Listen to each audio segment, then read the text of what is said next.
السلام علیکم. الحمد لله الذي نحمده ونستعينه ونستغفره ونؤمن به ونتوكل عليه ونعوذ بالله من شرور أنفسنا ومن سيئات أعمالنا من يهد الله فلا مضل له ومن يضلل فلا هادي له ونشهد أن لا إله إلا الله وحده لا شريك له ونشهد أن محمدا عبده ورسوله. أما بعد فأعوذ بالله من الشيطان الرجيم. بسم الله الرحمن الرحيم. رب اشرح لي صدري ويسر لي أمري واحلل عقدة من لساني يفقهوا قولي. اللهم ثبتنا عند الموت بلا إله إلا الله. اے ہمارے اللہ، ہمیں ہماری موت پر کلمہ لا الہ الا اللہ پر ثابت قدم رکھیے، آمین یا رب العالمین. پارہ نمبر 18 سورہ نور، آیت نمبر 22 سے شروع کریں گے. وَلَا يَأْتَلِ أُولُو الْفَضْلِ مِنْكُمْ وَالسَّعَةِ أَنْ يُؤْتُوا إِلَى الْقُرْبَى وَالْمَسَاكِينَ وَالْمُهَاجِرِينَ فِي سَبِيلِ اللَّهِ. تم میں سے جو لوگ صاحب فضل اور صاحب قدرت ہیں وہ اس بات کی قسم نہ کھا بیٹھیں کہ اپنے رشتہ دار، مسکین اور مہاجر فی سبیل اللہ لوگوں کی مدد نہ کریں گے. انہیں معاف کر دینا چاہیے اور درگزر کرنا چاہیے. جب ہم کل بات کر رہے تھے سورہ نور میں اس مقام پر، تو وہاں بات چل رہی تھی واقعہ افک کے اوپر.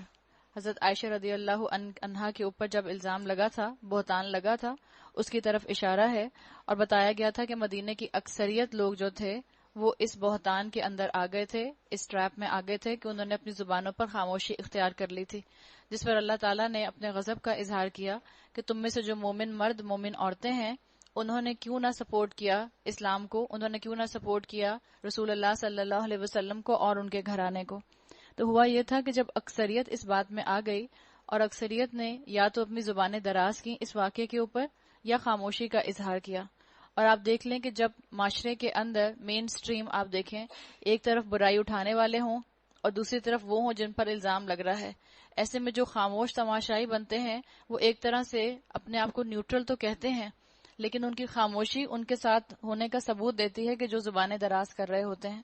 تو ہوا یہ تھا کہ حضرت ابو بکر رضی اللہ عنہ کی بیٹی تھی حضرت عائشہ، اور ان کی بیٹی پر الزامات لگ رہے تھے. انہوں نے خود تو اپنی بیٹی کے سپورٹ میں کچھ نہیں بولا، اس لیے کہ وہ بولتے تو پتہ چلتا کہ اپنی بیٹی کے حق میں نہیں بولیں گے تو اور کون بولے گا.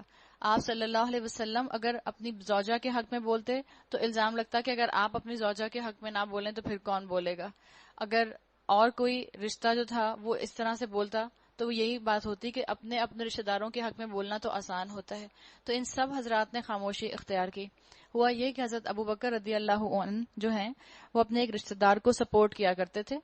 ان کو یوں سمجھ لیں کہ ان کا جو تھا اسکالرشپ انہوں نے منتھلی لگایا ہوا تھا. ان کا نام آتا ہے مستہ بن اثاثہ، ان کے رشتہ دار تھے. اسی رو میں اسکینڈل کی یہ بھی سنا ہے آ گئے تھے، روایات میں آتا ہے. تو حضرت ابو بکر نے ارادہ یہ کیا تھا کہ اب آئندہ سے ان کو سپورٹ نہیں کریں گے. اس بات کے اوپر اللہ تعالیٰ نے یہ آیت نازل کی کہ جو تم لوگوں میں سے ایسا کریں گے ان کو چاہیے کہ معاف کر دیں ان لوگوں کو. اور اللہ کی صفت بھی یہی ہے، بتا دیا گیا کیا تم نہیں چاہتے کہ اللہ تمہیں معاف کرے؟ اور اللہ کی صفت یہ ہے کہ اللہ غفور اور رحیم ہے. جو لوگ پاک دامن بے خبر مومن عورتوں پر تہمت لگاتے ہیں ان پر دنیا اور آخرت میں لعنت کی گئی ہے اور ان کے لیے بڑا عذاب ہے. آپ صلی اللہ علیہ وسلم کی حدیث کا مفہوم آتا ہے پاک دامن عورتوں پر تہمت لگانا یہ بالکل ایسا ہے جیسا کہ آپ کے نیکیوں کے اندر کبیرہ گناہ کا شامل ہو جانا. تو پاک دامن عورت پر تہمت لگانا ایک کبیرہ گناہ رسول اللہ صلی اللہ علیہ وسلم نے ڈکلیئر کیا جو گناہ ہے، اور فرمایا کہ کون سا کبیرہ گناہ ہے؟ موبقات، کاٹ دینے والا کبیرہ گناہ ہے. اللہ تعالیٰ نے عورت کی عزت کو یہاں پر سپورٹ کیا ہے. اللہ کو عورت کی عزت پر غیرت آ رہی ہے.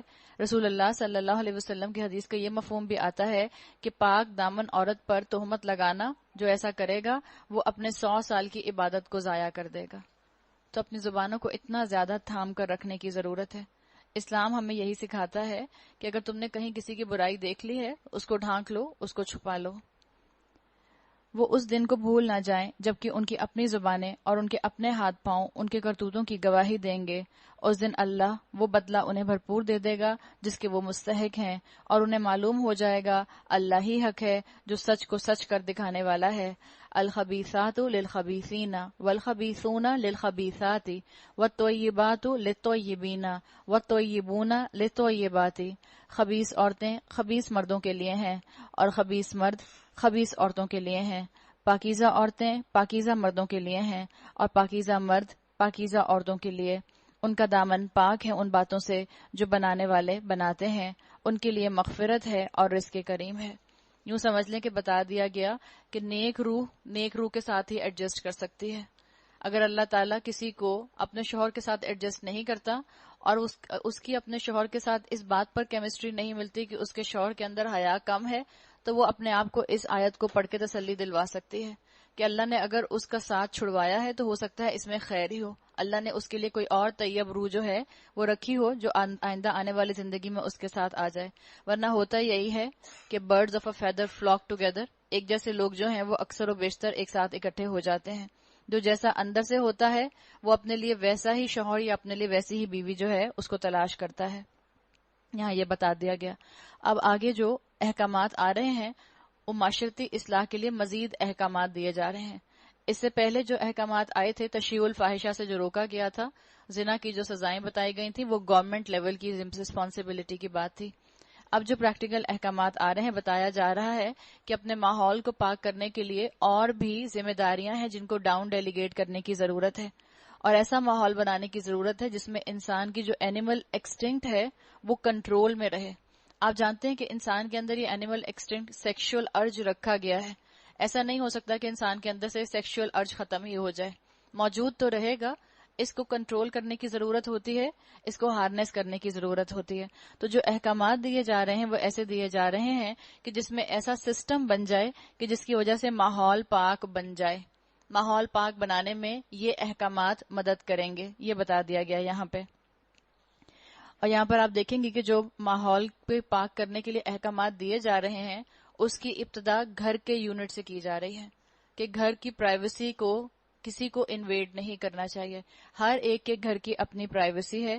صحابہ بھی جب اپنے گھروں میں آیا کرتے تھے تو کس طرح آیا کرتے تھے؟ کوئی آواز، کوئی کھانسنے کی آواز، کوئی سلام کرنے کی آواز، اس طرح سے آواز دے کر آیا کرتے تھے تاکہ گھر والوں کو پتہ چل جائے کہ کوئی آ رہا ہے. تو جو احکامات آگے دیے جا رہے ہیں ان احکامات کا تعلق اس چیز سے ہے کہ جب کسی کے گھر میں داخل ہو تو اس کے کیا ایٹیکیٹس ہونے چاہیے.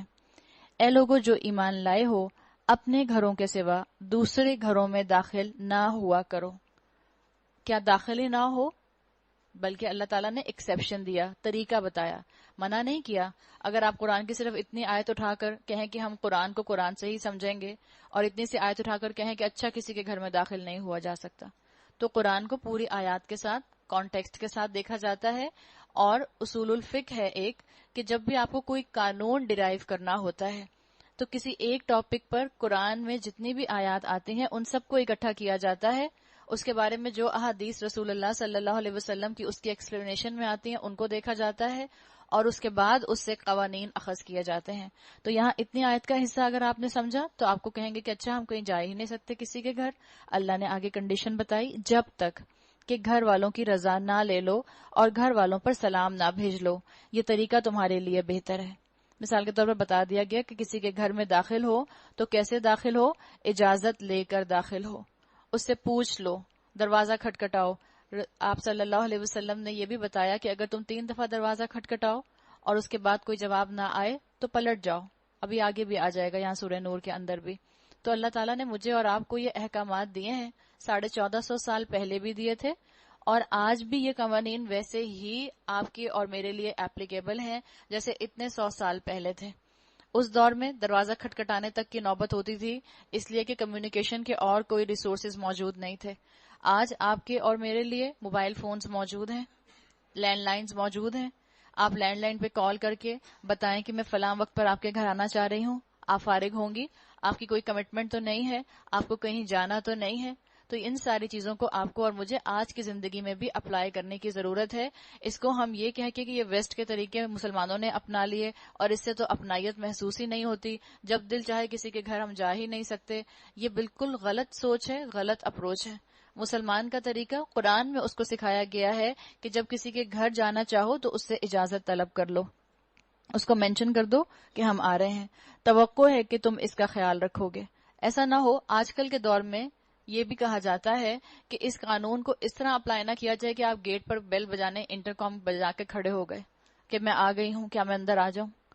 ہو سکتا ہے ان کی 10 مصروفیات ہوں جو صاحبہ اندر ہیں جن سے آپ ملنے آئی ہیں, ہو سکتا ہے ان کو 1 گھنٹے کے بعد کہیں جانا ہو سکتا ہے وہ کسی کام کی تیاری میں مصروف ہوں. تو بہتر کیا ہے آج کے دور میں کہ دروازے کی دستک تک نہیں مجھے اور آپ کو پہنچنا. آج کے دور میں ایٹیکیٹس اس کے ایسے اپلائی کریں گے, جب ہمارے پاس اتنے اچھے کمیونیکیشن کے ذرائع آ گئے ہیں تو ان کمیونیکیشن کے ذرائع کا آپ اور میں بہترین فائدہ اٹھائیں. آپ ایس ایم ایس کیجئے, آپ فون کال کیجئے اور پہلے بتائیے کہ میں فلاں دن یا فلاں وقت پر آنا چاہ رہی ہوں, آپ فارغ ہوں گی. اور مسلمانوں کا کام کیا ہوتا ہے کہ جب قوانین سن لیے تو اس پر عمل کرنا شروع کر دیں, اپنے گھروں کے اندر اس عادت کو ڈالنا شروع کریں. ہو سکتا ہے لوگ آپ کے گھر میں بغیر فون کے آ جائیں, کوئی بات نہیں, آپ اپنی عادت بنا لیں, آپ کسی کے بھی گھر جائیں گی فون کر کے جائیں گے کہ دیکھیں ہم آ رہے ہیں آپ کے گھر میں, آپ کو کہیں جانا تو نہیں. آہستہ آہستہ معاشرے کے اندر یہ قوانین پھیلیں گے جو کہ اس وقت آبسولیٹ ہو چکے ہیں.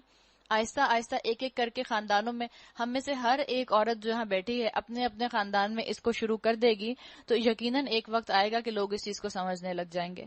تو اللہ تعالیٰ نے گھر کی پرائیویسی کی طرف یہاں پر احتیاط رکھنے کے لیے کہا. توقع ہے کہ تم اس کا خیال رکھو گے.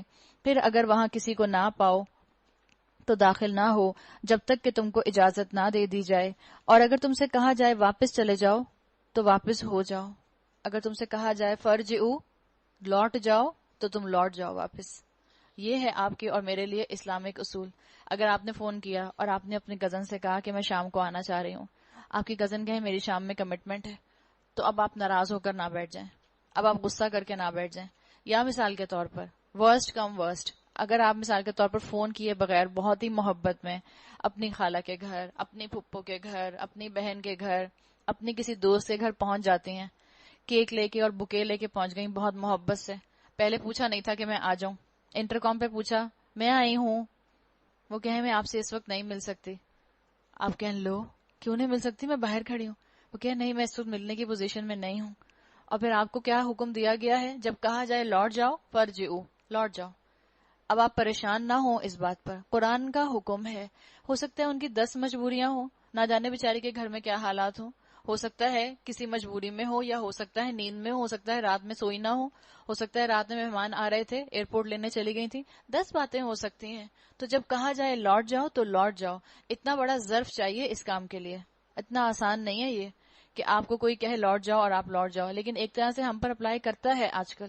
آپ کہیں فون کرتی ہیں آنے کے لیے اور وہ آپ سے کہتے ہیں کہ نہیں آج تو میں بزی ہوں, تو محبت کے ساتھ, انڈرسٹینڈنگ کے ساتھ, اس چیز کو سمجھتے ہوئے کہ ٹھیک ہے میں کسی اور دن آ جاؤں گی, تو یہ چیز بھی آپ پر اور میرے لیے جو ہے اپلیکیبل ہو سکتی ہے. تو میں اور آپ اس کو سمجھ جائیں. اب یہ نہ ہو کہ غصے میں کہیں اچھا آئندہ کبھی بھی نہیں آؤں گی, تم نے مجھے واپس کر دیا ہے. یہ انداز نہیں ہونا چاہیے. ہم لوگوں نے بھی آج لوگوں کی پرائیویسی کو کافی حد تک انویڈ کر دیا ہے, اور خاص طور پہ جب سے یہ موبائل فونز آئے ہیں, ان موبائل فونز نے بہت زیادہ ڈسٹربنس کریٹ کی ہے. ایک تو آپ آتی ہیں فزیکلی کسی کے گھر میں, یا ایک آپ فزیکلی کسی کے گھر میں جاتی ہیں, ایک ہم ورچولی بھی کسی کے گھر میں جاتے ہیں, یا ایس ایم ایس کے ذریعے یا فون کال کے ذریعے. ایک تو جب سے موبائل فونز آئے اس کے بعد وہ ریگولر میسجنگ کا سلسلہ شروع ہوا, تو لوگوں کا جب دل کرتا تھا میسج کر دیا کرتے تھے, اور اب بھی خیر وہی ہے. اب ہوا یہ ہے کہ میسج کرنے کے آپشنز بہت زیادہ ہو گئے ہیں. واٹس ایپ بھی ہے, اور وائبر بھی ہے, اور ٹینگو بھی ہے, اور چیٹ آن بھی ہے, اور آپ گنتے جائیں, اور میسنجر بھی ہے, اور پتہ نہیں کیا کیا کچھ ہے. اور لوگ ایکسپیکٹ کیا کرتے ہیں, جس وقت میسج کریں اسی وقت ان کو جواب مل جائے. اگر آپ میسج نہ دیکھیں اس وقت کسی مصروفیت کی وجہ سے, یا میسج دیکھ لیا آپ جواب نہیں دے پا رہی کسی مصروفیت کی وجہ سے, تو لوگ ناراض ہوتے ہیں. ہم نے بتایا تم نے میسج دیکھ لیا پھر بھی اگنور کر دیا نا. ایک تو ایسا ایپ بن گیا ہے کہ جس میں پتا چل جاتا ہے کہ آپ نے میسج پڑھ لیا. ایک اور مصیبت آ گئی جان کو کہ میسج پڑھ لیا, پتہ چلا آپ اس وقت جواب دینے کی سچویشن میں نہیں ہے, کسی نے آپ سے کوئی ایسا سوال پوچھ لیا جو آپ پڑھے بغیر جواب نہیں دے سکتے, تو ظاہری بات ہے انسان خاموشی اختیار کرے گا نا اس کے اوپر, نہ کہ ہم اس کے بارے میں بدگمان ہوں. بہتر ہے کہ ہم اچھا گمان رکھیں. اللہ کے رسول صلی اللہ علیہ وسلم نے فرمایا کہ تم اپنے مومن بھائی کے لیے جب کوئی بات سوچو تو پہلے 70 ایکسکیوزز تلاش کر لو. اچھا یہ بات ہو گئی ہوگی, یہ وجہ ہو گئی ہوگی, یہ پرابلم ہو گئی ہوگی, تب جا کے تمہارا دل جو ہے وہ بدگمانی کی طرف آئے. تو بتا دیا گیا کہ ایکسکیوزز تلاش نہ کرو اس طرح سے, اور لوگوں کی پرائیویسی کو ڈسٹرب نہ کرو. اب کوئی آپ سے کہے, آپ کے پاس فون آئے اور آپ نے مصیبت میں اپنا سیل فون اٹھا لیا, اور آپ سے کوئی پوچھے کہ میں آ رہی ہوں 1 گھنٹے میں, آپ کہیں میں تو سو رہی ہوں, تو اب وہ کہیں کہ نہیں تم تو مجھ سے بات کر رہی ہو. تو یہ سب چیزیں ہیں, اس کے لیے مجھے اور آپ کو ایک دوسرے کو اکوموڈیٹ کرنا پڑے گا. اور جب تک میں اور آپ اس انڈرسٹینڈنگ کے ساتھ دین کو نہیں لیں گے, آپ دیکھیں دین کی کتنی خوبصورتی ہے, کہاں قانون وراثت, کہاں طلاق کے قوانین, کہاں عورتوں کو مہر دینے کی باتیں, کہاں آپ صلی اللہ علیہ وسلم کے ذریعے وہ احکامات جو اسلامک سسٹم کے اندر سزاؤں کے نفاذ میں کام آئیں گے, اور کہاں یہ بالکل گھر کے اندر کی باتیں بتا دیا گیا کہ کس طرح کرو. اور کوشش کر کے اپنے سیل فونز کو ایک ٹائم رات کا رکھ لیں جس پر آپ سائلنٹ کر لیا کریں. آپ کے گھر کا بھی ایک وقت ہے, آپ کے گھر کی بھی ایک پرائیویسی لائف ہے, آپ کے گھر کے اندر بھی لوگ ہیں جن کو آپ کی ضرورت ہے. ہر وقت موبائل فون کا ٹوں ٹوں ٹوں بجتے رہنا اور میرا اور آپ کا اس کو جواب دیتے رہنا, اس سے ہو سکتا ہے گھر والے اریٹیٹ ہو رہے ہوں, اس سے گھر کی لائف ڈسٹرب ہو سکتی ہے. تو اس کو منیمم کریں اور اپنا ایک ٹائم ضرور رکھیں. آپ سے ملنے والے لوگوں کو, آپ سے ملاقات کرنے والے لوگوں کو, آپ کے دوستوں کو یہ بات معلوم ہونی چاہیے کہ مثال کے طور پہ آپ 11 بجے کے بعد میسج کا جواب نہیں دیں گی. کوئی ہارڈ اینڈ فاسٹ نہیں ہے, ان جنرل اپنا ایک رول بنا سکتے ہیں, کبھی دے بھی دیا, لیکن ان جنرل اپنے گھر کی لائف کو ڈسٹرب نہ کریں. یہ چیز مجھے اور آپ کو سیکھنی ہے. اور اسلام دیکھیں مجھے اور آپ کو کتنا براڈ مائنڈیڈ ہونا سکھاتا ہے کہ ایک دوسرے کو اگر منع کر دو تو اس کو کھلے دل کے ساتھ ایکسپٹ کر لو. توقع ہے کہ تم اس کا خیال رکھو گے. پھر وہاں اگر کسی کو نہ پاؤ تو داخل نہ ہو, اور تم کو اجازت نہ دی جائے تو تم سے کہا جائے واپس چلے جاؤ تو چلے جاؤ. یہ تمہارے لیے زیادہ پاکیزہ طریقہ ہے. جو کچھ تم کرتے ہو اللہ اسے خوب جانتا ہے. البتہ تمہارے لیے اس میں کوئی مذائقہ نہیں ہے کہ ایسے گھروں میں داخل ہو جاؤ جو کسی کے رہنے کی جگہ نہ ہو, جن میں تمہارے فائدے یا کام کی کوئی چیز ہو, یعنی پبلک پلیسز کی بات ہے. جو تم کچھ ظاہر کرتے ہو اور جو کچھ تم چھپاتے ہو سب کو اللہ کی خبر ہے, سب کی اللہ کو خبر ہے. بتا دیا گیا کہ براڈ مائنڈیڈ بنو, لبرل بننا ہے اس معاملے میں لبرل بنو, اس معاملے کو کھلے دل کے ساتھ سوچو. آگے مزید احکامات آ رہے ہیں. حکومت کی ذمہ داری بتا دی, معاشرے کی ذمہ داری بتا دی. یہ معاشرے کی ذمہ داری ہے نا کہ جب آپ کسی کے گھر جائیں تو کیا طریقہ کار اختیار کریں, تو معاشرے کے بیسس پر, معاشرے کے لیول پر کیا اصلاحات ہوں گی وہ بتا دی. اب اسپیسیفک کیا جا رہا ہے ذمہ داریوں کو.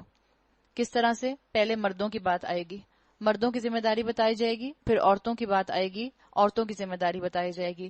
تمہیں معاشرے کو پاک کرنا ہے تو تم سب کو مل جل کر ایفرٹ کرنی ہوں گی, چاہے اسٹیٹ لیول ہو, چاہے سوسائٹی لیول ہو, چاہے مردوں کی بات ہو, چاہے گھروں کی بات ہو, یا چاہے عورتوں کی بات ہو. اگر زنا سے تمہیں اپنے معاشرے کو بچانا ہے تو تمہیں یہ اقدامات کرنے ہوں گے تاکہ انسان کی عزت کی حفاظت ہو سکے, اور اسلام کے اندر انسان کی عزت کی بہت قدر ہے. تو مردوں کو ایڈریس کیا گیا. اے نبی صلی اللہ علیہ وسلم, مومن مردوں سے کہیے اپنی نظروں کو بچا کر رکھیں اور اپنی شرمگاہوں کی حفاظت کریں, یعنی غلط نظر نہ ڈالیں. ان کے لیے زیادہ پاکیزہ طریقہ ہے جو کچھ وہ کرتے ہیں, اللہ اس سے باخبر ہے. 2 حکم مردوں کو دیے گئے. کیا؟ اپنی نظریں بچا کر رکھیں اور اپنی شرمگاہوں کی حفاظت کریں. اللہ تعالیٰ نے ذمہ داری بتا دی مردوں کو کہ تمہیں جو ہے سائٹ سینز دیکھنے کے لیے منع نہیں کیا جا رہا, بلکہ تمہیں غلط نگاہ ڈالنے سے منع کیا جا رہا ہے, لسٹ کی نگاہ ڈالنے سے منع کیا جا رہا ہے. یہ نہیں کہا جا رہا کہ نظریں بچا کر رکھو, پتہ چلا کہ اب آپ ناران گئے ہوئے ہیں, آپ نظر اٹھا کے سیف الملوک کو ہی نہیں دیکھ رہے. آپ کے میں نے قرآن میں پڑھا تھا اپنی نظریں بچا کر رکھو, یہاں مطلب نہیں ہے. ہر کوئی عقل مند سمجھ سکتا ہے. اور آپ دیکھ لیں اس حکم سے پہلے بھی یہ حکم کہلوایا گیا ہے اللہ کے رسول صلی اللہ علیہ وسلم کے ذریعے. جب کوئی حکم ہم نے پڑھا تھا کہ اللہ کے رسول صلی اللہ علیہ وسلم کے ذریعے کہلوایا جاتا ہے, مقصد کیا ہوتا ہے؟ اللہ کے رسول اس کا سٹینڈرڈ تم کو سیٹ کر کے بتا دیں گے. اللہ کے رسول صلی اللہ علیہ وسلم کی سیرہ اس کو تمہیں پریکٹیکلی کر کے دکھا دے گی. تو اللہ کے رسول صلی اللہ علیہ وسلم سے دیکھنا, ان سے سیکھنا, انہوں نے اس چیز کو اپنے اوپر کیسے اپلائی کیا. اپنے صحابہ پر جن کی تربیت کی ان کو کیسے سکھایا. تو بتا دیا گیا کہ مومن جو ہیں وہ اپنی نظروں کی حفاظت کریں. کیسے کہ لسٹ بھری نگاہ جو ہے وہ کسی عورت پر نہ ڈالیں. مت اس چیز کی فکر کریں کہ عورت نے کیا پہنا ہے. اپنی نظروں کو چھپا کر رکھیں, بچا کر رکھیں, ان کی حفاظت کریں, اس لیے کہ اللہ تعالیٰ تو نظروں کی خیانت کو بھی جانتے ہیں. اب یہ نہیں کہا جا رہا کہ آئی اسپیشلسٹ میل ڈاکٹر ہے اور اس کے پاس فیمیل پیشنٹ آتی ہے, اب اس کی آنکھیں چیک کرنی ہے اور ڈاکٹر صاحب جو ہے وہ آنکھیں چیک ہی نہیں کر رہے اس کی, اس لیے کہ اپنی آنکھیں نیچے کر کے بیٹھے ہیں. تو اتنا تو ہم میں سے ہر کوئی سمجھ سکتا ہے. اسلام کا مذاق بنانے والوں نے یہاں تک مذاق بنایا کہ جب ایسی آیات ان کے سامنے آتی ہیں تو وہ کہتے ہیں لو اب اگر ڈاکٹر ہوگا اور سامنے اس کی پیشنٹ آئے گی تو کیا وہ اس کو دیکھے نہیں. اٹس ویری لاجیکل, اس کی بات نہیں ہے. یہاں کس چیز کی طرف اشارہ کیا گیا ہے؟ زنا سے ریلیٹڈ, زنا کے راستوں کے قریب جانے والے بھی اعمال سے روکا جا رہا ہے. اس راستے کے اوپر اقدامات بٹھائے جا رہے ہیں تاکہ وہاں سے اصلاحات شروع ہو جائیں. تو وہاں بتایا جا رہا ہے کہ تم نے کیا کرنا ہے. اسلام کا اگر مذاق بنایا ان چیزوں کے ساتھ تو اس کا مطلب ہے کہ جو اللہ کی آیات کا مذاق بناتا ہے وہ مستہزئون میں شامل ہو جاتا ہے. اللہ غافلون کو, اللہ لا یعلمون کو, ان لوگوں کو تو ہدایت دے دیتا ہے. اللہ مستہزئون کو ہدایت نہیں دیتا. تو اللہ کی آیات کا مذاق نہ بناؤ. اللہ تعالیٰ نے عورتوں کو, مردوں کو گھور کر دیکھنے سے منع کیا ہے کہ مرد جو ہیں وہ عورتوں کو گھور گھور کر نہ دیکھیں. ہم نے اس کا بھی مذاق بنا لیا. اللہ کے رسول صلی اللہ علیہ وسلم نے کہا ہے کہ پہلی نظر جو ہے اس پر معافی ہے. دوسری نظر پڑے گی تو اس کا مطلب ہے انٹینشن کے ساتھ دیکھا.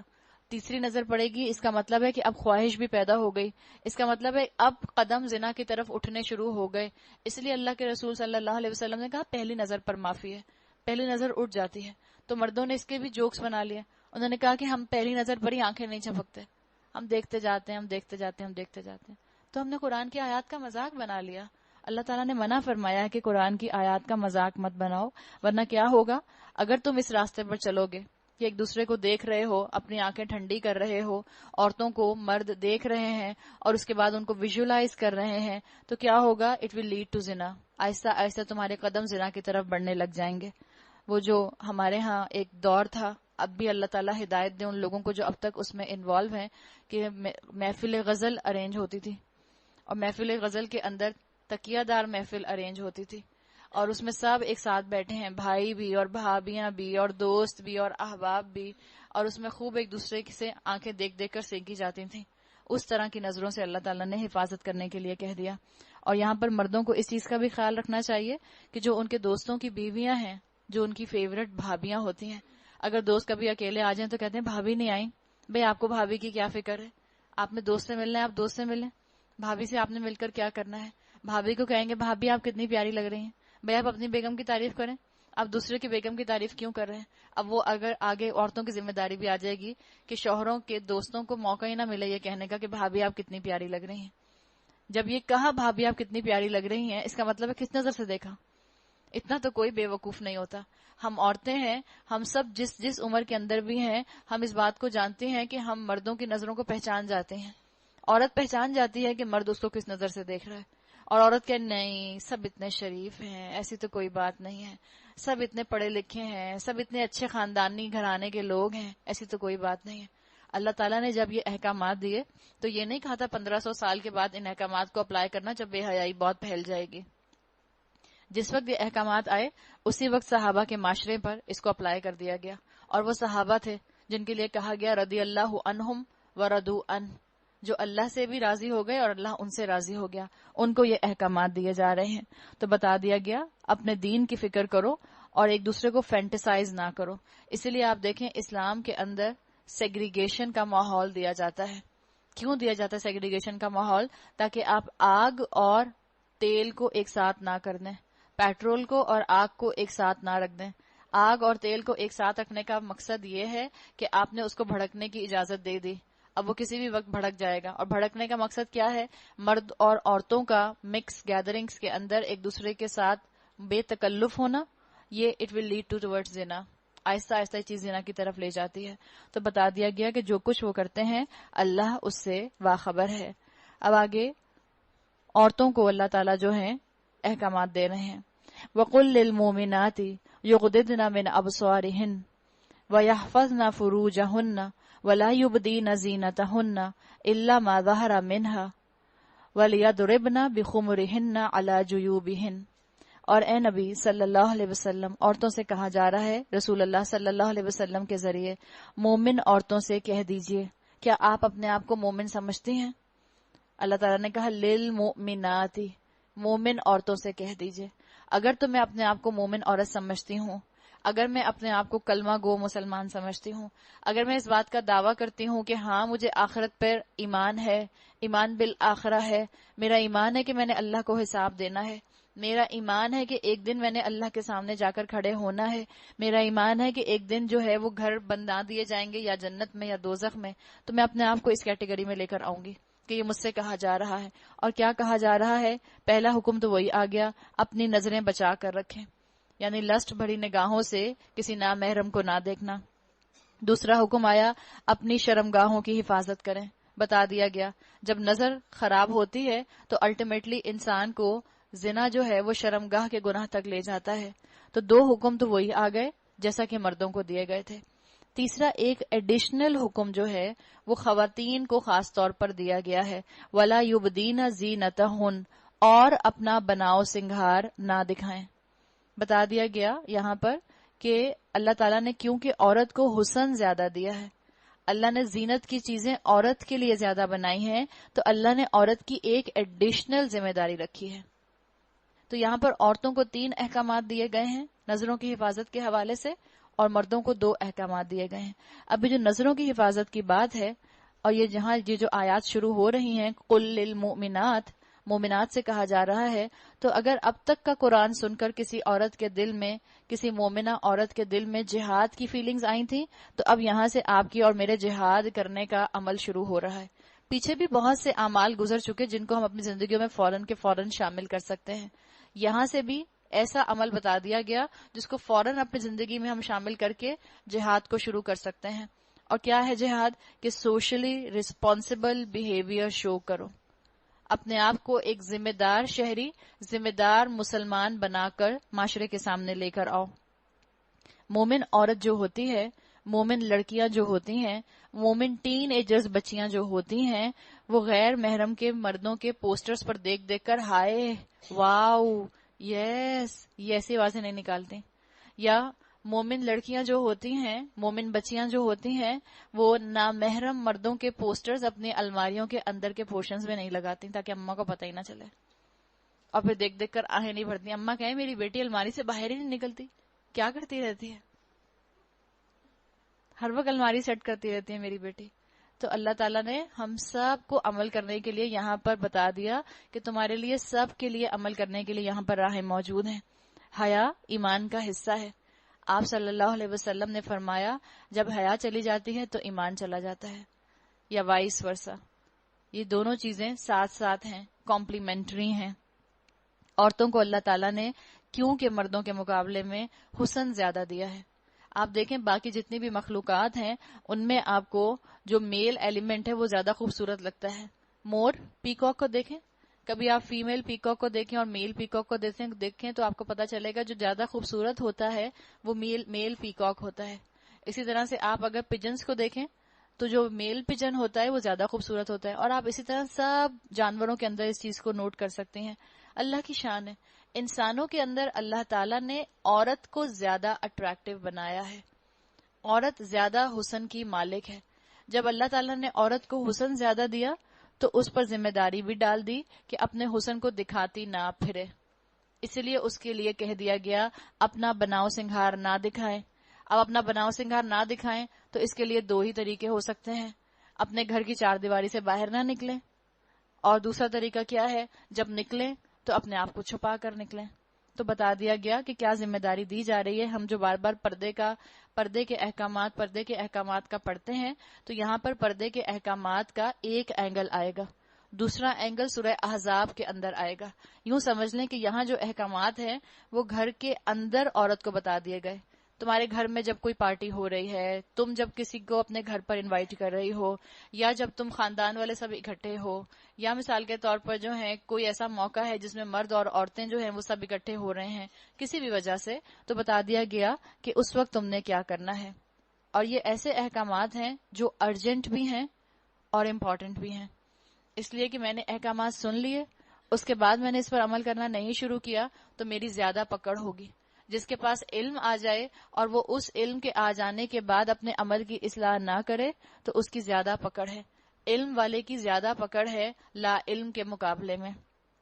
تو بتا دیا گیا کہ کیا کرو. اللہ نے کہا اپنا بناؤ سنگھار نہ دکھاؤ بجز اس کے جو خود ظاہر ہو جائے. مثال کے طور پہ خود ظاہر کیا ہوگا؟ ہم کہیں دوپٹہ اوڑا ہوا تھا شفون کا، ہوا سے اڑ گیا تو اب خود ہی تو سب ظاہر ہو گیا. نہیں، اس کی مطلب یہ نہیں کہا جا رہا. اسکالرز کہتے ہیں الا ما ظہر من کے اندر یہ چیز آتی ہے. مثال کے طور پر ایک عورت نے اپنے آپ کو سر سے پاؤں تک چادر میں، عبائے میں، گاؤن میں، پونچوں میں کور کر لیا، لیکن پھر بھی اس کا قد تو اس میں سے چھلکتا ہی ہے. کسی عورت نے اپنے آپ کو پورا ڈھانک لیا، اپنی سکن کو میکسیمم کور کر لیا، پھر بھی اس کے ہاتھوں سے آپ کو اس کے رنگت کا احساس ہو ہی جاتا ہے. آپ کو ایک عورت کے جسم کا احساس بہرحال اس کے عبائے کے اندر، اس کی چادر کے اندر ہو ہی جاتا ہے. یہ چیز آتی ہے الا ما ظہر من میں، کہ جو خود بخود آٹومیٹک، اب جس کو انسان چھپا نہیں سکتا، بجائے صرف کس طرح چھپا سکتا ہے کہ پھر انسان اپنے کمرے سے باہر نہ نکلے، جو کہ ممکن نہیں ہے. تو کہہ دیا گیا الا ما ظہر من، جو چیزیں خود ظاہر ہو جائیں اس کو چھوڑ دو، بجز اس کے جو خود ظاہر ہو جائے، اور اپنے سینوں پر اپنی اوڑھنیوں کے آنچل ڈالے رہیں. تو اللہ تعالیٰ نے یہاں پر مجھے اور آپ کو پردے کے احکامات دے دیے. اب آپ اور میں شروع کہاں سے کریں؟ کیا کریں؟ آپ کو سورہ اعراف جب بتائی تھی اور لباس کا مقصد آیا تھا، تب آپ کو بتا دیا تھا کہ عورت کا ستر کیا ہے، عورت کا عورہ کیا ہے. عورت کا عورہ یہ ہے کہ عورت کا چہرہ، صرف اس کے 2 ہاتھ اور 2 پاؤں، صرف یہ کھل سکتے ہیں، باقی پوری عورت عورہ ہے. عورہ کہتے ہیں چھپی ہوئی چیز جس کو چھپا کر رکھا جائے. پوری عورت عورہ ہے، وہ چھپا کر رکھی جائے گی. اور یہ جو عورت کا عورہ ہے یہ کور ہوگا اسکالرز کے نزدیک، بعض اسکالرز کے نزدیک، کہ اس چیز کو وہ بیسیکلی اپنے صرف محرم رشتہ داروں کے سامنے کھول سکتی ہے، جس کی لسٹ ابھی آپ کو بتا دی جائے گی. اور اس میں بھی درجے ہوں گے. مثال کے طور پر میں اپنا اور عورہ کور کیسے ہوگا؟ ایسے نہیں کہ ایسے ہے دوپٹہ میرا اور میرا ہیئر لائن بھی نظر آ رہا ہے اور میرے بال بھی نظر آ رہے ہیں اور جو میں نے کانوں میں پہنا وہ بھی نظر آ رہا ہے اور جو میں نے گلے میں پینڈنٹ پہنے وہ بھی نظر آ رہے ہیں. سطر کور کرنے کا مطلب کیا ہوتا ہے کہ آپ اپنا دوپٹہ، ایک تو آپ کا دوپٹہ موٹا ہو، شفون کا دوپٹہ نہ ہو، آپ کا سلک کا دوپٹہ نہ ہو جو ہوا سے اڑ رہا ہے. اور اکثر و بیشتر سلک کا دوپٹہ اگر پیچھے سے ہوا آتی ہے تو ایسا اڑتا ہے کہ باہر سے نکل کے پورا جو ہے آپ کے ہاتھ میں آ جاتا ہے، چاہے آپ نے یہاں پن اپ بھی کیا ہوتا ہے. ایک زمانے میں جب میں دوپٹہ پن اپ کرتی تھی تو یہ میرے ساتھ ہو چکا تھا. سلک کا دوپٹہ پن اپ کیا ہوا تھا اور وہ پنکھے چل رہے تھے، پتہ چلا پتہ نہیں کس اینگل سے پیچھے ہوا بھری، وہ دوپٹہ سارا جو ہے وہ اتر کے اور ہاتھ میں دوپٹہ. تو ایسا ہو جاتا ہے. تو کیا ہے مقصد؟ موٹا دوپٹہ ہو، ایسا دوپٹہ نہ ہو جس سے کہ آپ کا جسم چھلکے، جس سے کہ آپ کے بال چھلکے. موٹے دوپٹے کو آپ باقاعدہ پکڑ کر پن اپ کریں گی.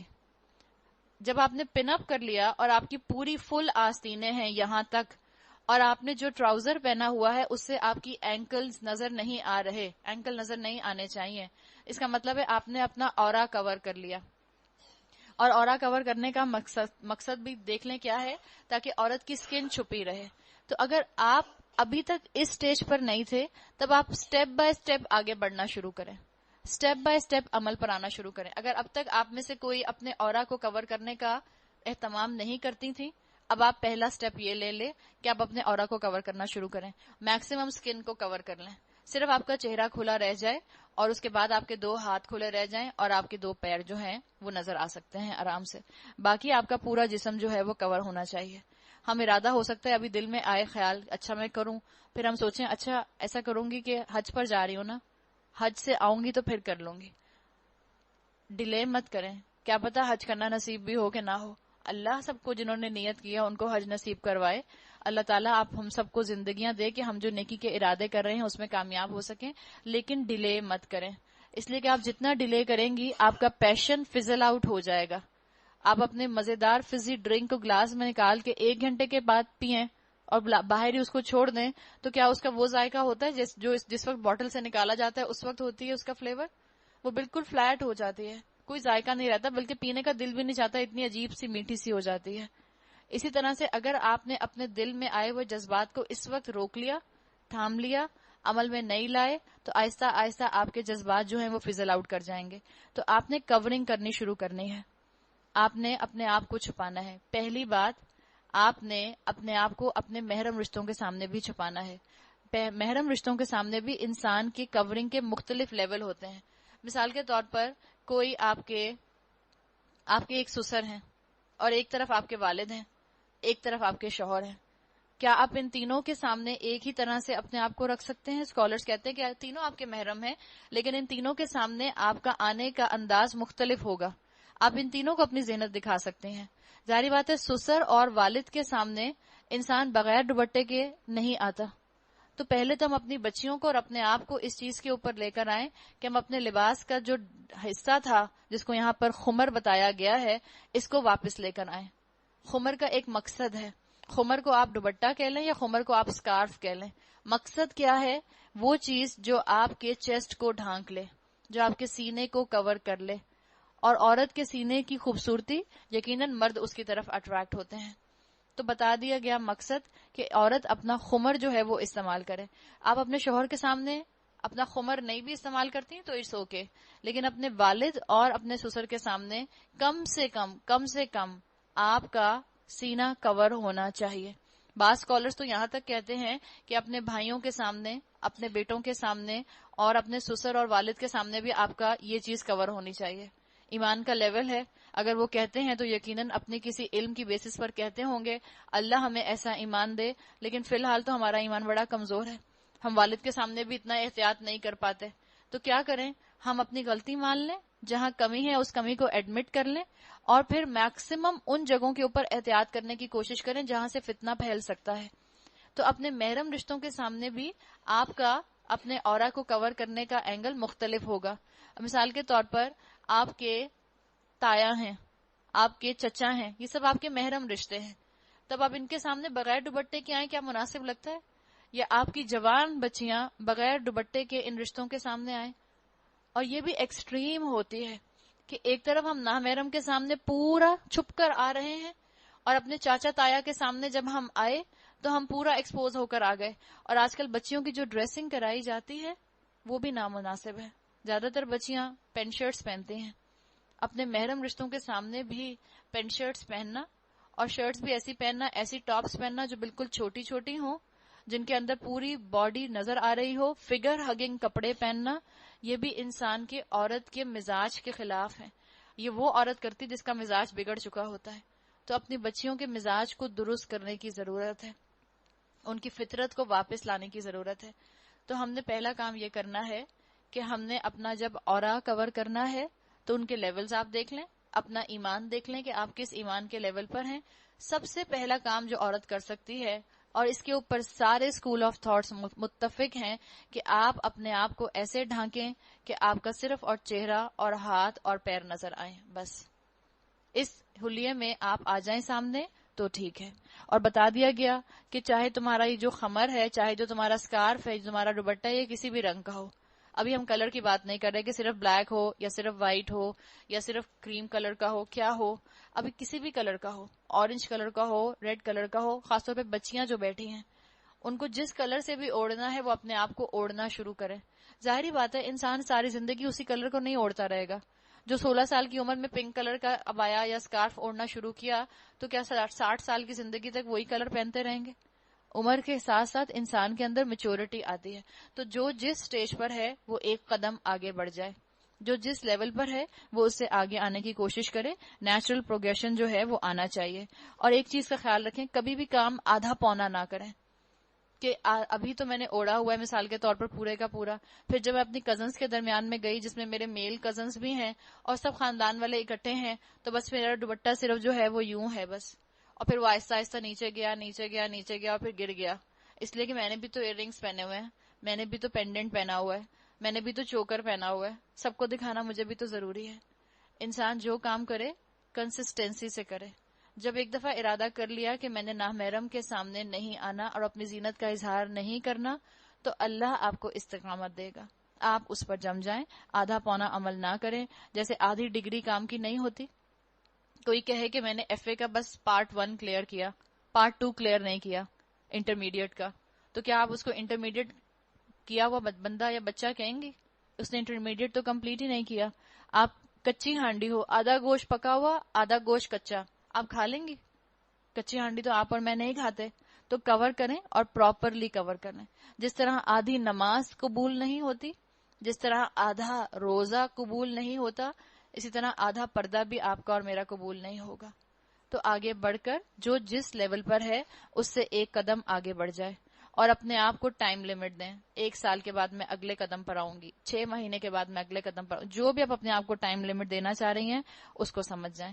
اور جب اللہ تعالیٰ نے کہا کہ اپنا جو ہے خمر جو ہے الا جیوب بہن، اپنے بناؤ سنگھار کو نہ دکھائیں اور اپنے سینوں پر اپنی اوڑھنیوں کے آنچل ڈالے رہیں. کیا آپ کو کسی کو بتانا پڑتا ہے کہ گلوز جو ہیں وہ ہاتھوں میں پہن لو؟ آپ اپنے بچے سے کہتی ہیں گلوز ہاتھوں میں پہن لو، یا آپ کہتی ہیں گلوز پہن لو؟ آپ کیا کہتے ہیں؟ گلوز پہن لو. ظاہری بات ہے وہ گلوز پاؤں میں تو نہیں پہنے گا. آپ کہتی ہیں ساکس پاؤں میں پہن لو، یا اتنا کہنا کافی ہے ساکس پہن لو؟ اتنا بھی کافی ہے ساکس پہن لو. آپ کا بچہ ساکس ہاتھوں میں نہیں پہنے گا. اسی طرح سے جب عربس کے سامنے خمر کا ذکر آیا تو یہ انڈرسٹوڈ بات تھی. جیسے آپ کی اور میرے لیے اس وقت ساکس اور گلوز کو سمجھنا آسان ہے، اسی طرح سے انہوں نے خمر کو فوراً سمجھ لیا. وہ کپڑے کا ٹکڑا جو اپنے چیسٹ کو کور کرنے کے لیے استعمال کیا جاتا ہے. عرب کی عورتیں اپنا سر کور کر کے اپنا خمر پیچھے ڈال دیا کرتی تھیں، جیسے یوزلی جو آزاد کشمیر کی یا کشمیر کی عورتیں وہ ڈالتی ہیں. تو ان کو بتایا گیا کہ اس کا مقصد یہ نہیں ہے کہ اس کو تم اپنے سینے سے ہٹا کر اپنے پیچھے ڈال لو، بلکہ ان سے اپنے سینے کور کرو. ان کو اس چیز کا اظہار کر دیا گیا اور بتا دیا گیا کہ زینت جو ہے، عورت کا جو سینہ ہے، وہ بہت بڑی اٹریکشن ہے. اگر آپ کو اور مجھے تیار ہونے کا شوق ہے تو بالکل تیار ہوں، اپنے محرم رشتوں کے سامنے تیار ہوں، اور سب سے زیادہ تیار ہوں جس کے سامنے وہ حق ہے آپ کے شوہر کا. اپنے شوہر کے سامنے خوب تیار ہوں. کیوں جا کے تیاری کر کے اور بہترین طریقے سے تیار ہو کے اور پیاری لگ کے نامحرم کے دل پر بجلیاں گراتی ہیں؟ جا کر اپنے شوہر کے دل پر بجلیاں گرائیں، اس کو خوش کریں، وہ بھی خوش ہوگا، اس کی بھی آنکھیں ٹھنڈی ہوں گی، اور انشاءاللہ اس کا فائدہ کیا ہوگا کہ اللہ تعالیٰ اس کی بھی نظر کی حفاظت کرے گا. تو پردے کا ہرگز یہ مطلب نہیں ہے کہ آپ اور میں سنگھار کرنا چھوڑ دیں. بعض عورتیں کیا کرتی ہیں کہ جب پردہ کرنا شروع کرتی ہیں تو وہ بالوں کو ڈائی کرنا ختم کر دیتی ہیں، اندر سے سفید بھک بال نکلتے ہیں. اب بیچارہ شوہر، اس کا کیا قصور ہے کہ وہ اتنی بوڑھی بیوی کو دیکھتا رہے؟ بظاہر آپ بوڑھی نہیں ہو سکتے، آپ کے 30 سال کی عمر میں بال سفید ہو گئے تو آپ بال ڈائی نہیں کریں گی. بعض عورتیں اپنی اور چیزوں کا، صحت کا خیال نہیں رکھتی، بعض عورتیں اپنی فگر کا خیال نہیں رکھتی، کیونکہ اب پردہ کرنا شروع کر دیا، اب کس نے دیکھنا ہے، تو اب کون اپنی فگر کا خیال رکھے، کون جم جائے، کون ورک آؤٹ کرے، کون ایکسرسائز کرے، کون ڈائٹ پلان تیار کرے اور کون ڈائٹ پلان کے مطابق اس کو استعمال کرے. تو وہ ریلیکس ہو جاتی ہیں. تو بتا دیا گیا کہ نہیں، اپنا بناؤ سنگھار کرو، اور اپنا بناؤ سنگھار کر کے اپنے حسن کی جو اللہ نے دیا ہے اس کی بھی حفاظت کرو، اپنی زینت کو جائز جگہ استعمال کرو، اور اپنے شوہر کی بھی آنکھیں ٹھنڈی کرو. اپنے جو بھی آپ نے فیشن کرنے وہ فیشن کریں، اپنے فیشن کو اپنے فیتھ کے پیچھے چلائیں، ایمان کے پیچھے چلائیں، اپنے ایمان کو فیشن کے پیچھے نہ چلانے کی کوشش کریں. تو آگے بتا دیا گیا کہ کن لوگوں کے سامنے تم اظہار کر سکتی ہو. وہ اپنا بناؤ سنگھار نہ ظاہر کریں مگر ان لوگوں کے سامنے: شوہر، باپ، شوہروں کے باپ، اپنے بیٹے، شوہروں کے بیٹے یعنی سوتیلے بیٹے، بھائی، بھائیوں کے بیٹے یعنی بھانجے، بہنوں کے بیٹے، اپنے میل جول کی عورتیں. میل جول کی عورتوں میں اپنی فرینڈز بھی آ جاتی ہیں، اور آپ کی میل جول کی عورتوں میں وہ بھی آ سکتی ہیں جو آپ کی ویکس کرنے والی عورت آتی ہے. ہاں یہ ضرور ہے کہ اس کو بھی اتنا ضرور ٹرین کر دیں کہ وہ آپ کے گھر سے جا کر کہیں اور جا کر کہیں آپ کے جسم کے تبصرے جو ہے وہ دوسروں کے سامنے نہ کرتی ہو. اس چیز کا بھی خیال رکھیں. اور ویکسنگ کی جب بات ہو رہی ہے تو اس چیز کو بھی سمجھ جائیں کہ جیسے عورت کا سطر یہ ہے کہ اس کا چہرہ، اس کے دونوں ہاتھ اور اس کے دونوں پیر، عورت کا سطر عورت کے سامنے بھی ایک ہے. عورت کے سطر 2 طرح سے ہیں. عورت کا سطر مرد سے، عورت کا سطر عورت سے. جو عورت کا اورا عورت سے ہے وہ نیول ٹو نی ہے، وہی جو مردوں کا ہے نیول ٹو نی. تو اگر ویکسنگ کرانی ہے تو پوری لیگز کی ویکسنگ نہیں ہو سکتی کسی بھی عورت سے، اس کی اجازت نہیں ہے. آپ کسی عورت کے سامنے بھی اپنا اتنا گھٹنے سے اوپر کا پورشن، تھائز کا پورشن نہیں کھول سکتے. کہاں کہ آپ انڈر لیگز جو ہیں وہ عورتوں سے ویکس کروائیں، بالکل اجازت نہیں ہے. آج کل کوئی مشکل کام نہیں ہے. آپ خود یہ کام کر سکتے ہیں. آپ اپنے پاؤں سے لے کر اپنے نی تک کی ویکسنگ جو ہے وہ آپ پارلر سے کرائیں یا ویکسنگ والی عورت سے کروائیں. اس کے بعد اوپر کا پورشن آپ کو خود کرنا ہے, آپ کسی دوسری عورت کے سامنے نہیں کھول سکتی. اس کی اجازت صرف اس صورت میں ہے جب آپ کو کوئی میڈیکل ایشو ہو. جیسے مثال کے طور پر آپ گائنیکولوجسٹ کے پاس جا رہی ہیں تو وہاں آپ کو اجازت ہے, وہاں آپ اس پورشن کو کھول سکتی ہیں, ورنہ ویکسنگ والی عورت کے سامنے اس کو کھولنے کی اجازت نہیں ہے. اپنے لونڈی غلام, وہ زیر دست مرد جو کسی اور قسم کی غرض نہ رکھتے ہوں, وہ بچے جو عورتوں کے پوشیدہ باتوں سے ابھی واقف نہ ہوئے ہوں. اور یہ آج کل تقریباً میرا خیال ہے 8 سے 9 سال تک کے بچے بس ہوتے ہیں. 9 سال تک کے بعد کے بچے جو ہیں وہ پھر سب باتوں کو سمجھتے ہیں. تو ذرا احتیاط رکھیں ایسے بچوں کے سامنے بھی. وہ اپنے پاؤں زمین پر مارتی ہوئی نہ چلا کریں کہ اپنی جو زینت انہوں نے چھپا رکھی ہو اس کا لوگوں کو علم ہو جائے. یعنی بتا دیا گیا حجاب والی عورت کے حلیے میں اور اس کے بیہیویئر میں فرق نہ ہو. جیسے وہ اپنے حلیے کی حفاظت کر رہی ہے ایسے ہی اپنے بیہیویئر کی بھی حفاظت کرے. اور اپنے آپ کو ڈھانکنے کا مقصد کیا ہے کہ انسان جو ہے اپنی ان آوازوں کو بھی ڈھانک لے جو زیور اس نے پہنا ہوا ہے. اسی لیے زیادہ پسندیدہ نہیں ہوتا کہ آپ ایسی ہیل پہن کر چلیں, حجاب پہن کر, جس میں سے ٹک ٹک ٹک ٹک ٹک ٹک آواز آتی رہے, بلا وجہ نظر اٹھ جاتی. آپ دیکھیں ہم عورتوں کی ایسی آواز پر ایک دم سے نظر مڑتی ہے تو مردوں کو اور اٹریکشن محسوس ہوتی ہوگی. تو کوشش کریں کہ آپ, مجبوری ہے کبھی ایسی جگہ جانا پڑ رہا ہے جہاں آپ عبایا اتاریں گی, جہاں پہ آپ کو جو ہے کمپلیٹ سیگریگیشن ملے گا, مجبوری میں آپ کو پہننی پڑ رہی ہے تو چلیے پہن لیجئے, لیکن معمول نہیں ہونا چاہیے, اس لیے کہ وہ بھی بہرحال ایک طرح سے آپ کی زینت کا حصہ ہے. اور عورت جو ہے وہ یہ بات جانتی ہے کہ عورت پردہ کر کے بھی, 7 پردے کر کے بھی اپنے آپ کو ایکسپوز کر سکتی ہے اپنی ادائیں دکھا دکھا کے. تو پردہ کرنے سے ساتھ بھی بیہیویئر کا بھی احساس رکھنے کا یہاں پر بتا دیا گیا. حجاب حیا کا ایک سسٹم پورا دیتا ہے. صرف ایک چیز اوڑھ نہیں لینی اپنے اوپر, بلکہ اپنے کردار کے اوپر اس کی جھلک لے کر آنی ہے. باڈی لینگویج کے اندر پتا چلے کہ یہ عورت حیا والی ہے. ایسا سکارف نہ ہو کہ وہ سکارف بھی فگر ہگنگ ہے, وہ سکارف بھی ایسا پہنا ہوا ہے کہ جسم سے چپکا ہوا ہے. مقصد ختم ہو گیا اگر جسم سے چپکا ہوا سکارف اور جسم سے چپکی ہوئی چادر اور جسم کے ساتھ چپکا ہوا جو ہے آپ نے عبایا پہنا ہوا ہے. ایسا لباس نہیں ہونا چاہیے. اے مومنو, تم سب مل کر اللہ سے توبہ کرو. یعنی یہ کام مل کر ہی ہو سکتا ہے.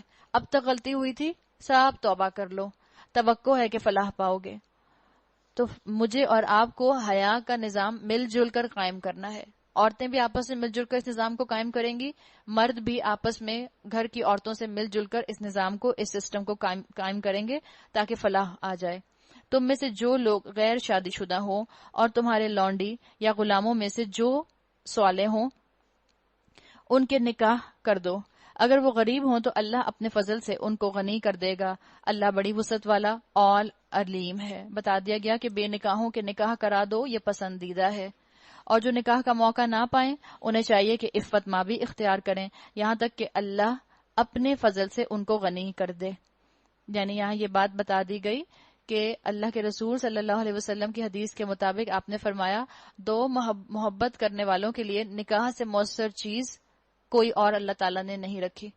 تو اپنی اولاد کے نکاح جتنی جلدی ہو سکے کرا دیں. دیکھیں بعض بچوں کے اندر ارجنس زیادہ ہوتی ہے, یہ ہر ایک پر رول اپلائی نہیں کرے گا. ہو سکتا ہے آپ کے 4 بچے ہوں, 4 میں سے 3 بہت زیادہ ایمبیشیس ہوں پڑھنے کے لیے, اپنا کریئر آگے اپنانے کے لیے, بہت پڑھنے کے شوقین ہیں, تو ٹھیک ہے آپ ان کو پڑھائیے. ایک بچہ آپ کا ہو سکتا ہے پڑھنے کا اتنا شوقین نہ ہو لیکن اس کو شادی کا بہت شوق ہو, اور ہو وہ سب سے چھوٹا مثال کے طور پہ. اب اس کی عمر ہو گئی ہے 21 سال, 22 سال, 23 سال, ہے 23 سال کا بیٹا, اس سے پہلے بہنیں بھی موجود ہیں. اب بیٹے کو شوق آ رہا ہے کہ مجھے تو دلہن چاہیے, مجھے تو لا کے دیں. تو اماں کیا کہیں, نہیں پہلے سب بڑے بہن بھائیوں کی شادیاں ہوں گی پھر تمہاری باری آئے گی. ایسا نہ کریں. وہ 3 اگر اپنے اس میں پڑھنے میں مصروف ہیں اور اگر ابھی ان کا رجحان اس طرف نہیں بھی آ رہا, ویسے تو پسندیدہ یہی ہے کہ جتنی جلدی نکاح کرا دیے جائیں, اور آج کل کے فتنے کے دور میں تو جتنی ارلی ہو جائے. لیکن مثال کے طور پہ جو بیٹا آپ سے منہ سے کہہ رہا ہے کہ اماں میرے لیے دلہن ڈھونڈ کر لاؤ, اب فوراً اس کی دلہن ڈھونڈ کر لائیں, آپ ڈیلے نہ کریں. اس لیے کہ آپ اگر ڈیلے کریں گے تو خدا نہ خواستہ وہ کہیں غلط طرف نہ ڈائیورٹ ہو جائے, غلط ڈائریکشن میں نہ چلا جائے. تو اللہ تعالیٰ نے بھی یہ بات بتا دی کہ جو بے نکاح ہیں ان کا جلدی نکاح کرا دو. اور یہ بھی کہہ دیا کہ اگر کسی کا اسپاؤس نہیں ہے, اگر کسی کا نکاح نہیں ہوا تو اس کو بد نظری کی اجازت نہیں ہے، اپنی عفت مابی اختیار کرے۔ اور تمہارے مملوکوں میں سے جو مکاتبت کی درخواست کریں، ہم نے سلیوری کے بارے میں پڑھا تھا سورہ نساء کے اندر، یہاں پر اس قانون کو بتا دیا گیا کہ جس پر ہم نے بات کی تھی کہ غلاموں کو آزاد کرنے کا ایک طریقہ کار اسلام نے دے دیا تھا مکاتبت کا، تو یہاں پر قانون مکاتبت آ رہا ہے۔ تمہارے مملوکوں میں سے جو مکاتبت کی درخواست کریں ان سے مکاتبت کر لو، یعنی کانٹریکٹ کر لو، اور کچھ ان سے جو لے دے کر اس کانٹریکٹ کے مطابق اس کے بعد ان کو آزاد کر دو۔ اگر تمہیں معلوم ہو کہ ان کے اندر بھلائی ہے، اور ان کو اس مال میں سے جو دو جو تم نے ان کو دیا، جو اللہ نے تم کو دیا ہے۔ اسلام کا مزاج غلامی کو لیکویڈیٹ کرنا تھا، ان کی مدد کرو تاکہ وہ اپنی آزادی تم سے خرید لیں، اور اپنی لونڈیوں کو اپنی دنیا کے فائدوں کی خاطر کباہ گری پر مجبور نہ کرو، یعنی پروسٹیٹیوشن پر مجبور نہ کرو۔ یہ دیکھیں اللہ تعالیٰ نے ایک امیزنگ سوشل ریفارمز دیے ہیں۔ جب زنا کے لیے معاشرے کو پاک کیا جا رہا ہے تو اللہ تعالیٰ نے ہر اینگل کو کور کر لیا۔ قرآن جو سسٹم دیتا ہے اس میں ہر اینگل کور ہو جاتا ہے۔ ضرورت اسی بات کی ہے کہ ان سسٹمز کو ان کی پریکٹیکلٹی کے ساتھ امپلیمنٹ کیا جائے تاکہ اس کی خوبصورتی کھل کر سامنے آئے۔ پروسٹیٹیوشنز کے بارے میں بھی بات کر لی کہ ان کو مجبور نہ کرو جبکہ وہ خود پاک دامن رہنا چاہتی ہوں، اور جو کوئی ان کو مجبور کرے تو اس کے جبر کے بعد اللہ ان کے لیے غفور اور رحیم ہے۔ اللہ تعالیٰ نے قرآن میں کسی طبقے کو نہیں چھوڑا، ہر معاملہ ڈسکس کیا ہے۔ جن عورتوں کو مجبور کر کے پیشہ کرایا جائے ان عورتوں کے ساتھ اللہ تعالیٰ ہمدردی کر رہے ہیں، اور بتا دیا کہ تم ایسا نہ کرو۔ اللہ پوچھے گا ان مردوں سے جو عورتوں سے زبردستی یہ پروفیشن جو ہے اس کو کروائیں گے۔ جنہوں نے یہ کام کروایا ہم نے صاف صاف ہدایات دینے والی آیات تمہارے پاس بھیج دی ہیں، اور ان قوموں کی عبرتناک مثالیں بھی ہم تمہارے سامنے پیش کر چکے ہیں جو تم سے پہلے ہو گزری ہیں، اور ان قوموں کی عبرتناک مثالیں بھی ہم تمہارے سامنے پیش کر چکے ہیں جو تم سے پہلے ہو گزری ہیں، اور نصیحت ہم نے کر دی ہے جو ڈرنے والوں کے لیے ہوتی ہیں۔ ہمارے معاشرے کے اندر آج بھی پروسٹیٹیوشن ہے، اور پروسٹیٹیوشن ہے تو یہ ذہن میں رکھیں کہ اللہ تعالیٰ نے احکامات یہ دیے ہیں کہ ان کو کوئی مجبور نہیں کرے گا۔ مختلف طریقے سے بچیوں کو کڈنیپ کر کے ایک مختلف طریقے سے بچیوں کو اس کام میں لگا دیا جاتا ہے، اور اس کے بعد بڑے بڑے شریف گھرانے کے لوگ اپنے گھروں کے فنکشنز کے اوپر ان بچیوں کو، ان عورتوں کو بلاتے ہیں، اور جو عورتیں آ کر ناچیں وہ تو پروسٹیٹیوٹس، وہ تو معاشرے کا وہ حصہ جو کہ ناسور ہے، اور جو اپنے گھر میں ان کو نچوائے وہ شریف خاندان۔ تو اللہ تعالیٰ نے منع فرمایا ہے، اللہ نے کہا ہے ان کو مجبور نہ کرو کہ وہ اس کام کے اندر آگے سے آگے بڑھتی چلی جائیں۔ اللہ دیکھ رہا ہے کس کے اندر شرافت زیادہ ہے۔ اللہ نور السماوات والارض مثل نورہ کمشکاۃ فیہا مصباح المصباح فی زجاجہ الزجاجۃ کأنہا کوکب دری یوقد من شجرۃ مبارکۃ زیتونہ لا شرقیۃ ولا غربیہ۔ اللہ آسمانوں اور زمین کا نور ہے۔ اب ایک پیرابل آ رہا ہے سورہ نور میں، آپ کو اب ایک ساتھ 2-3 پیرابلز ایسے ملیں گے جو بہت ہی خوبصورت تماثیل ہیں جن کو بیان کیا گیا ہے، اور ان کے اندر اللہ تعالیٰ نے بڑا حکمت بھرا میسج دیا ہے۔ یہاں جو پیرابل آ رہا ہے اس سے پتہ چل رہا ہے مل جل کر اللہ کے نور کو آگے پروموٹ کرو، مل جل کر اللہ کے نور کو پھیلاؤ، اور اللہ کا نور کیا ہے؟ شریعت۔ مل جل کر شریعت کو قائم کرو، مل جل کر ہی پردہ قائم ہو سکتا ہے۔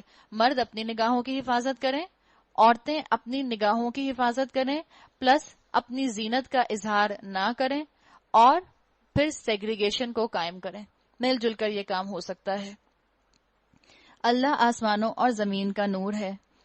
کائنات میں اس کے نور کی مثال ایسی ہے جیسے ایک طاق میں چراغ رکھا ہو، چراغ ایک فانوس میں ہو، فانوس کا حال یہ ہو کہ جیسے موتی کی طرح چمکتا ہوا تارا، اور وہ چراغ زیتون کے ایک ایسے مبارک درخت سے کے تیل سے روشن کیا جاتا ہو جو نہ شرقی ہو نہ غربی، جس کا تیل آپ ہی آپ بھڑک پڑتا ہو چاہے آگ اس کو نہ لگے۔ اس طرح روشنی پر روشنی بڑھنے کے تمام اسباب جمع ہو گئے ہوں۔ نور علی نور، بتا دیا گیا کہ ایسا انسان جس کا دل پاک، جس کی فطرت سلیم، اور جس کا دل اللہ کی محبت میں سرشار، وہ انسان ہے جس کے دل کے اندر اللہ کی معرفت موجود ہے، اور جب اس معرفت والے دل کو وحی کا علم ملتا ہے تو یہ وحی کا علم ملنے کے بعد اس کا دل کا چراغ اور روشن ہو جاتا ہے۔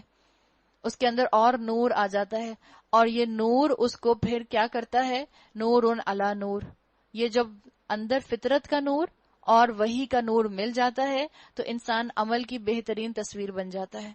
آپ میں سے جن جن کے دلوں کے اندر سلیم الفطرت ہونا موجود ہے، اللہ کی معرفت کا پائلٹ فلیم جل رہا ہے، جب قرآن وحی کی شکل میں اس پر برسے گا تو کیا ہوگا انشاءاللہ، عمل کی صورت میں نور علی نور کی کیفیت طاری ہو جائے گی. یہد اللہ لنورہ من یشاء، اللہ اپنے نور کی طرف جس کی چاہتا ہے رہنمائی فرماتا ہے. وہ لوگوں کو مثالوں سے بات سمجھاتا ہے، وہ ہر چیز سے خوب واقف ہے. اس کے نور کی طرف ہدایت پانے والے ان گھروں میں پائے جاتے ہیں جنہیں بلند کرنے کا اور جن میں اپنے نام کی یاد کا اللہ نے اذن دیا ہے. ان میں ایسے لوگ صبح شام اس کی تسبیح کرتے ہیں جنہیں تجارت اور خرید و فروخت اللہ کی یاد سے، اقامت نماز، ادائے زکوٰۃ سے غافل نہیں کر دیتی. اور کیا کرتے ہیں، یخافون یوما تتقلب فیہ القلوب والابصار، اور اس دن سے ڈرتے رہتے ہیں جس میں دل الٹنے اور دیدے پتھرا جانے کی نوبت آ جائے گی. اور یہ سب کچھ اس لیے کرتے ہیں تاکہ لیجزیہم اللہ احسن ما عملوا، تاکہ اللہ ان کے بہترین اعمال کی جزا ان کو دے اور مزید اپنے فضل سے نوازے. اللہ جسے چاہتا ہے بے حساب دیتا ہے. بتا دیا کہ جو دین میں آنے والے لوگ ہیں وہ کون ہیں. ضروری نہیں ہے کہ مسجدوں میں صرف وہ لوگ جائیں جو فارغ ہوں، بلکہ مسجدوں میں ینگ یوتھ کو بھی جانے کی ضرورت ہے، بزی لوگوں کو بھی مسجدوں میں جانے کی ضرورت ہے، جو پڑھائی میں مصروف ہیں ان کو بھی مسجدوں میں جانے کی ضرورت ہے. باجماعت نماز ہر بالغ مرد کے اوپر فرض ہے. تو انرجیٹک مسلمان، ینگ مسلمان، یہ بھی جا کر دنیا کے ساتھ ساتھ اپنی نماز کی ذمہ داری ادا کریں. اور مردوں کے اوپر یہ ذمہ داری آتی ہے اپنے بیٹوں کو بچپن سے ہی ان کو باجماعت نماز کا عادی بنائیں. اس لیے کہ باجماعت نماز ادا کرنا یہ 60 سال کے بعد کرنے کا کام نہیں ہے، ریٹائرمنٹ لائف کے اندر کرنے کا کام نہیں ہے کہ جب کچھ بچے ہی نہ تو پھر ہم مسجد میں باجماعت نماز ادا کریں گے. یہ اپنی زندگی کے اندر انرجیٹک لوگوں کے کرنے کا کام ہے. اسلام کے اندر یاد رکھیں، نہ ترک دنیا ہے، نہ دنیا کو ترک کر دینا ہے، نہ غرق دنیا ہے، نہ دنیا ہی کا ہو کے رہ جانا ہے. اسلام کے اندر بیلنس ہے ان دونوں چیزوں کا. ہم نے اللہ سے اہدنا الصراط المستقیم کہا ہے، اللہ ہمیں سیدھا راستہ دکھا. ہم نے بیلنس مانگا ہے، وہ بیلنس جو مجھے اور آپ کو ہمارے روح اور جسم کے تقاضوں کو بیلنس کرنا سکھا دے. جسم کو جسم کا حق دے دیں، روح کو روح کا حق دے دیں، ورنہ اگر صرف جسم کو جسم کا حق دیتے رہے تو دنیا پرست بن جائیں گے، دنیا کے پیچھے بھاگیں گے، دنیا ہی اچھی لگے گی، دنیا ہی سمیٹیں گے اور دنیا ہی کے ہو کر رہ جائیں گے اور روح کو نگلیکٹ کر دیں گے. اور اگر صرف اور صرف روح کی پرواہ کی، جسم کو نگلیکٹ کیا تو موناسٹریز میں جا کر بیٹھ جائیں گے، راہب بن جائیں گے، صوفیزم ہمارے اندر آ جائے گا. ہم اچھا نہیں پہنیں گے، اچھا نہیں کھائیں گے، اچھا نہیں اوڑیں گے، انجوائے نہیں کریں گے، حلال چیزوں کو اپنے لیے حرام کر لیں گے. بیلنس آؤٹ ہو گیا. ہمیں کون سکھائے گا بیلنس؟ ہم کہتے ہیں اہدنا الصراط المستقیم. ہم اللہ سے مانگتے ہیں یہ بیلنس. اللہ ہمیں وہ راستہ دکھا دے جو بیلنسڈ ہے، درمیانہ ہے، جس میں روح کو روح کا حق دیا جائے، جسم کو جسم کا حق دیا جائے. جن چیزوں کو اللہ نے حلال کیا ہے ان کو اللہ کی بتائی ہوئی حدود کے اندر استعمال ہم کر سکیں. اس کے برعکس جنہوں نے کفر کیا ان کے اعمال کی مثال ایسی ہے جیسے دشت بے آب میں سراب کہ پیاسا اس کو پانی سمجھے ہوئے تھا، مگر جب وہاں پہنچا تو کچھ نہ پایا، بلکہ وہاں اس نے اللہ کو موجود پایا جس نے پورا حساب چکا دیا، اور اللہ کو حساب لیتے دیر نہیں لگتی، واللہ سریع الحساب. اس کی مثال کیسی ہے؟ یہ ہے وہ دنیا پرست انسان جو صرف اور صرف دنیا کے پیچھے بھاگتا رہا اور یہ سمجھتا رہا ساری زندگی اللہ بڑا غفور اور رحیم ہے، میں گناہ کروں گا اللہ بخش دے گا، میں اتنا گناہ گار ہوں پھر بھی اللہ نے میری زندگی میں اتنی نعمتیں رکھی ہوئی ہیں، اس کا مطلب ہے اللہ مجھے پسند کرتا ہے. وہ اسی خوش فہمی کا شکار رہا، اسی خوش فہمی میں اس کو موت آ گئی. اور جب اس کی آنکھ کھلی تو کیا ہوا؟ جب آنکھ کھلی تو اللہ کے سامنے روز محشر کھڑا تھا. تب اللہ نے اس کے اعمال کی حقیقت اس کو بتا دی کہ اس نے اپنی آخرت کے لیے کچھ اکٹھا نہ کیا، جو کیا تھا دنیا کے لیے کیا تھا، اور دنیا تو ختم ہو گئی. اب تو نہ ختم ہونے والا صبر اس کو کرنا ہوگا. ایسے شخص کی مثال بتا دی گئی.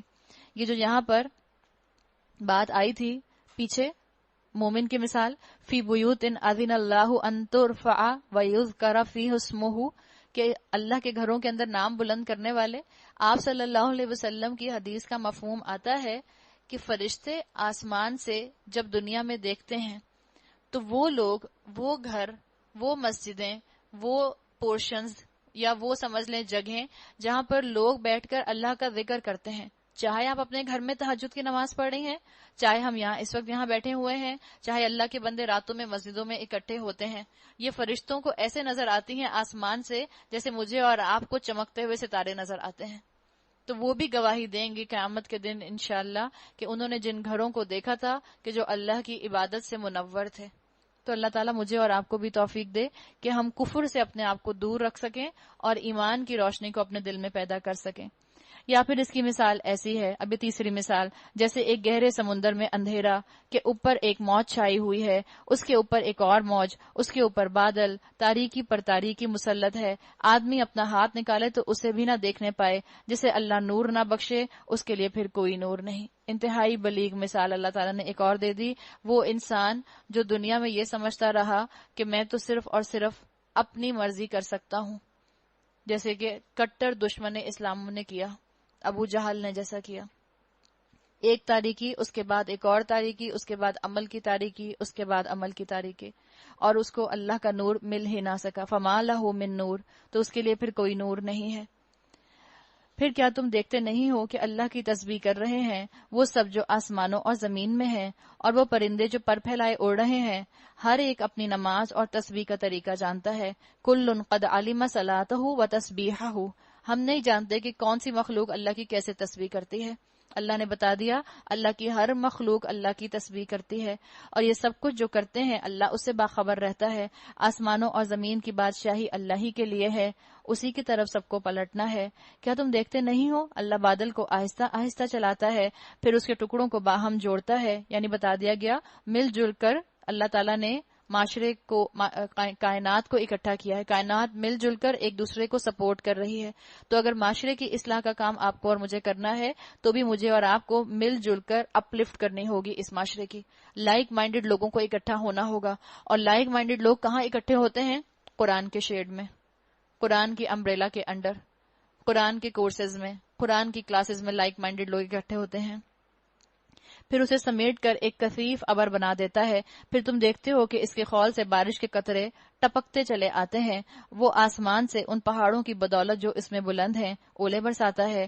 پھر جسے چاہتا ہے ان کا نقصان پہنچتا ہے، جسے چاہتا ہے ان سے بچا لیتا ہے. اس کی بجلی ان کی چمک نگاہوں کو خیرہ کیے دیتی ہے. رات اور دن کا الٹ پھیر وہی کر رہا ہے. اس میں ایک سبق ہے آنکھوں والوں کے لیے. واللہ خلق کل دابۃ من ماء، اللہ نے ہر جاندار کو ایک طرح کے پانی سے پیدا کیا ہے.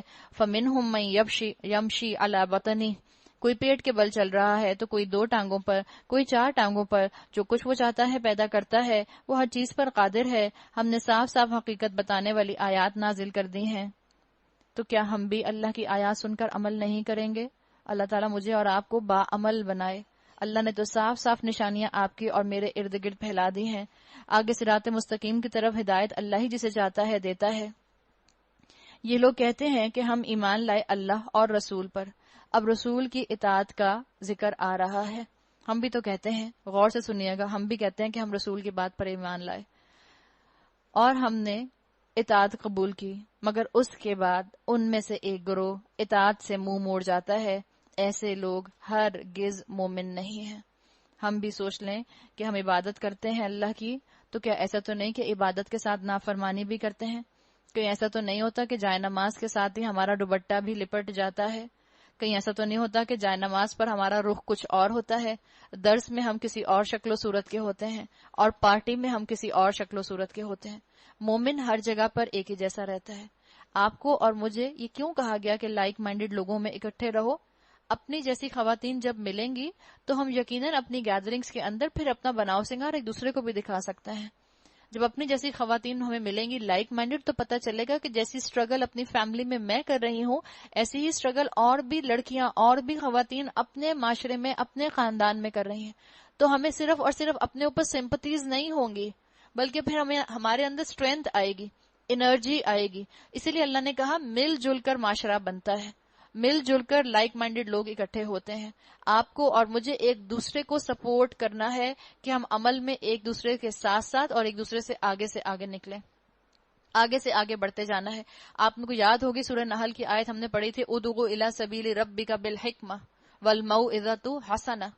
آپ کو اور مجھے اللہ کے راستے پر لوگوں کو بلانا ہے حکمت کے ساتھ. اللہ کے رسول صلی اللہ علیہ وسلم نے جو مجھے اور آپ کو دین دے دیا ہے، یہاں بات بتا دی گئی کہ جس نے اللہ کے رسول کی اطاعت نہیں کی وہ ہرگز مومن نہیں ہے.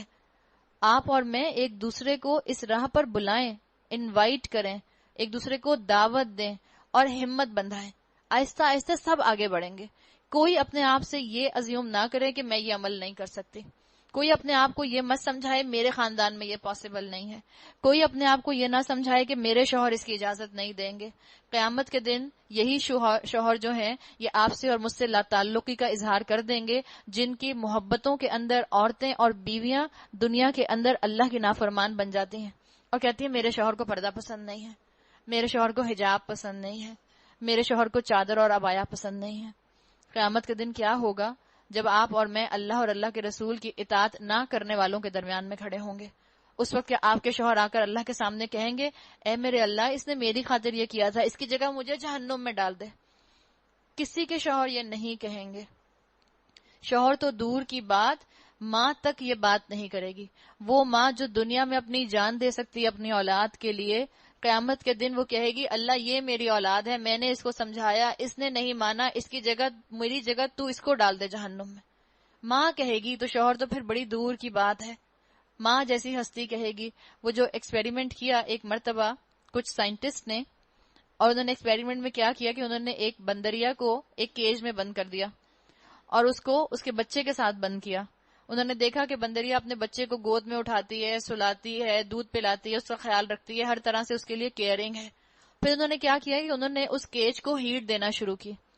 جب انہوں نے اس کیج کو ہیٹ دینا شروع کی تو بندریا نے کیا کیا کہ فوراً اپنے بچے کو اپنی گود میں اٹھا لیا تاکہ کہیں بچے کو تکلیف نہ ہو جائے، اور پنجرے میں ادھر سے ادھر ادھر سے ادھر بھاگنے لگ گئی. انہوں نے اور زیادہ ہیٹ دی. بندریا اور پریشان ہونے لگ گئی، اپنے بچے کو سینے سے لگا لیا کہ میں کیا کروں، کیسے بچوں خود بھی اور اس کو بچاؤں. ہیٹ اور بڑھائی انہوں نے. جب انہوں نے ہیٹ اور بڑھائی تو اس بندریا نے کیا کیا، وہ اپنا بچہ اس کیج کی زمین پر رکھ کر خود اس کے اوپر کھڑی ہو گئی. اس وقت اس کو اپنی جان بچانے کی فکر ہوئی. یہی وقت ہوگا جو قیامت کا وقت ہوگا. ایسے ہی عورت ماں اپنے بچے کو جہنم میں اپنی جگہ ڈلوا دینا چاہے گی. تو ہم کسی انسان کی فرما برداری میں رب کی نافرمانی نہ کریں. جب ان کو بلایا جاتا ہے اللہ اور رسول کی طرف تاکہ رسول ان کے آپس کے مقدمے کا فیصلہ کرے تو ان میں سے ایک فریق کترا جاتا ہے. البتہ اگر حق ان کی موافقت میں ہو تو رسول کے پاس بڑے اطاعت کیش بن کر آ جاتے ہیں. کیا ان کے دلوں کو منافقت کا روگ لگا ہوا ہے؟ افی قلوبہم مرض ام ارتابوا، یا شک میں پڑ گئے ہیں، یا ان کو یہ خوف ہے کہ اللہ اور اس کا رسول ان پر ظلم کرے گا. یہ خوف ہے ہمیں کہ اللہ نے مجھے اور آپ کو مشکل شریعت دی ہے، اللہ نے ایڈریس کیا ہے. سوچ لو تم کیا سمجھتے ہو کہ کیا اللہ تم پر ظلم کرے گا، کیا رسول تم پر ظلم کریں گے؟ یہ سوچو اے عورتوں، یہ جو تمہیں قوانین دیے جا رہے ہیں تمہاری پروٹیکشن کے قوانین ہیں. جب اللہ کی بات نہیں مانیں گے تو پھر کس کی بات مانیں گے؟ جب انسان اپنی ویلیو کو لوگوں کی نظر سے رکھتا ہے، جب انسان لوگوں کی نظروں میں اپروول چاہتا ہے تو اس کی اہمیت آلو پیاز کی اہمیت سے بھی کم ہو جاتی ہے. اور جب رب کی نظر سے اپنے آپ کو ایلیویٹ کرتا ہے تو اللہ اس کو عزت دیتا ہے. اللہ نے عورت کو اس کا حق رکھا ہے کہ عورت پردہ کرے تاکہ اس کی حفاظت ہو، اس کی ڈگنیٹی قائم رہے، لوگ اس کی عزت کریں. معاشرے کی اسلام میں عورت کا بڑا کردار ہے. آج اگر کہیں پر بھی کوئی بچی ریپ ہو جاتی ہے، اس کے اندر کہیں میرا اور آپ کا قصور تو نہیں ہے؟ میں اور آپ دیکھ لیں. اس لیے کہ میرا اور آپ کا 5 فٹ کا جسم کہیں دوسرے مرد کے جذبات کو بڑھانے کے لیے، اس کی اینیمل انسٹنکٹ کو بڑھانے کے لیے اپنا حصہ تو نہیں ادا کر رہا. پتہ چلا اس نے مجھ پر آپ پر تو اپنا ہاتھ صاف نہیں کیا، جو اس کے ہاتھ میں آئی اس سے اس نے اپنا ہاتھ صاف کر لیا، چاہے وہ آپ کی میٹ تھی یا آپ کی میٹ کی بیٹی تھی. تو پھر اللہ مجھ سے اور آپ سے بھی سوال کرے گا کہ میں نے اس مرد کے جذبات کو بھڑکانے میں اپنے حسن سے حصہ ڈالا تھا، کہیں میری اور آپ کی پکڑ نہ ہو جائے. اصل بات یہ ہے کہ ظالم تو یہ خود لوگ ہیں. ایمان لانے والوں کا کام یہ ہے کہ جب وہ اللہ اور رسول کی طرف بلائے جائیں تاکہ رسول ان کے مقدمے کا فیصلہ کریں تو وہ کہیں ہم نے سنا اور اطاعت کی. ایسے ہی لوگ فلاح پانے والے ہیں اور کامیاب ہونے والے ہیں جو اللہ اور رسول کی فرما برداری کریں اور اللہ سے ڈریں. وَيَتَّقِهِ فَأُولَٰئِكَ هُمُ الْفَائِزُونَ، وہ اللہ سے ڈریں، اس کی نافرمانی سے بچیں، یہی لوگ جو ہیں یہ کامیاب ہونے والے ہیں۔ یہ منافق اللہ کے نام سے کڑی کڑی قسمیں کھا کر کہتے ہیں آپ حکم دیں تو ہم گھروں سے نکل کھڑے ہوں۔ ان سے کہو قسمیں نہ کھاؤ، تمہاری اطاعت کا حال معلوم ہے، تمہارے کرتوتوں سے اللہ بے خبر نہیں ہے۔ کہو اللہ کے مطیع بنو اور رسول اللہ صلی اللہ علیہ وسلم کے تابع فرمان بن کر رہو۔ لیکن اگر تم منہ پھیرتے ہو تو خوب سمجھ لو کہ رسول پر جس فرض کا بار رکھا گیا ہے اس کے ذمہ دار وہ ہیں، اور تم پر جس کا بار رکھا گیا ہے اس کے ذمہ دار تم۔ یہ پردہ کس طرح نافذ ہوگا یہ آپ کو اور مجھے سنت بتاتی ہے۔ مدینہ کے معاشرے میں یہ احکامات آنے کے بعد ان کی امپلیکیشن کیسے سامنے آئی یہ مجھے اور آپ کو سنت بتاتی ہے۔ عورتیں پردہ کرتی تھیں، ساتھ ساتھ کاروبار کرتی تھیں۔ عورتیں بے حد پردہ کرنے کے بعد کانفیڈنٹ تھیں، ان کی عقلوں پر پردہ نہیں پڑ گیا تھا۔ ہم سمجھتے ہیں جس عورت کے اوپر پردہ ہے شاید اس کی عقل بھی بالکل بے عقل ہے، وہ عقل سے خالی ہے، اس کے پاس کوئی ڈگری نہیں ہوگی، اس کے پاس جو ہے وہ کسی طرح کا کریئر اپنانے کی اپرچونٹی نہیں ہوگی۔ غلط فہمی۔ جو پردہ کرتی ہیں وہ کانفیڈنٹ بھی ہوتی ہیں، ان کی عقلوں پر پردہ نہیں پڑا تھا۔ آپ صلی اللہ علیہ وسلم کے دور میں عورتیں پردہ کر کے پڑھا بھی کرتی تھیں اور پڑھایا بھی کرتی تھیں۔ آج اسی کمبینیشن کو ریوائیو کرنے کی ضرورت ہے۔ آج کی پڑھی لکھی عورت پردہ کرنا بینیتھ ڈگنیٹی سمجھتی ہے، حالانکہ یہی چیز اس کو ایلیویٹ کرنے والی ہے اللہ کی نظر میں۔ لیکن ہم کیا کریں اپنے دلوں کا، اپنی خواہشات کا اور اپنی نظروں کا، کہ ہم اپنے آپ کو لوگوں کی نظروں سے ویلیو کرتے ہیں، ہم اپنے آپ کو لوگوں کی نظروں کے حساب سے جج کرتے ہیں۔ کس انسان کو میں اچھی لگوں گی، کتنے انسانوں کو اچھی لگوں گی، کس طرح کے لوگ میری تعریف کریں گے۔ اس کی اطاعت کرو گے تو خود ہی ہدایت پاؤ گے، ورنہ رسول کی ذمہ داری اس سے زیادہ کچھ نہیں ہے کہ صاف صاف حکم پہنچا دے۔ وعد اللہ الذین آمنوا منکم وعملوا الصالحات، اللہ نے وعدہ فرمایا ہے تم میں سے ان لوگوں کے ساتھ جو ایمان لائیں اور نیک عمل کریں کہ وہ ان کو اسی طرح زمین میں خلیفہ بنائے گا جس طرح ان سے پہلے ہوئے لوگوں کو بنا چکا ہے، ان کے لیے ان کے اس دین کو مضبوط بنیادوں پر قائم کر دے گا جسے اللہ نے ان کے حق میں پسند کیا ہے، اور ان کی موجودہ حالت خوف کو امن سے بدل دے گا۔ تو کیوں نہ میں اور آپ بارش کا پہلا قطرہ بن جائیں؟ میں اور آپ بارش کا پہلا قطرہ بنیں گے تو کتنوں کی آسانی ہو جائے گی۔ ہم میں سے ایک ایک عورت اپنے اپنے خاندان میں وہ بارش کا پہلا قطرہ بن سکتی ہے۔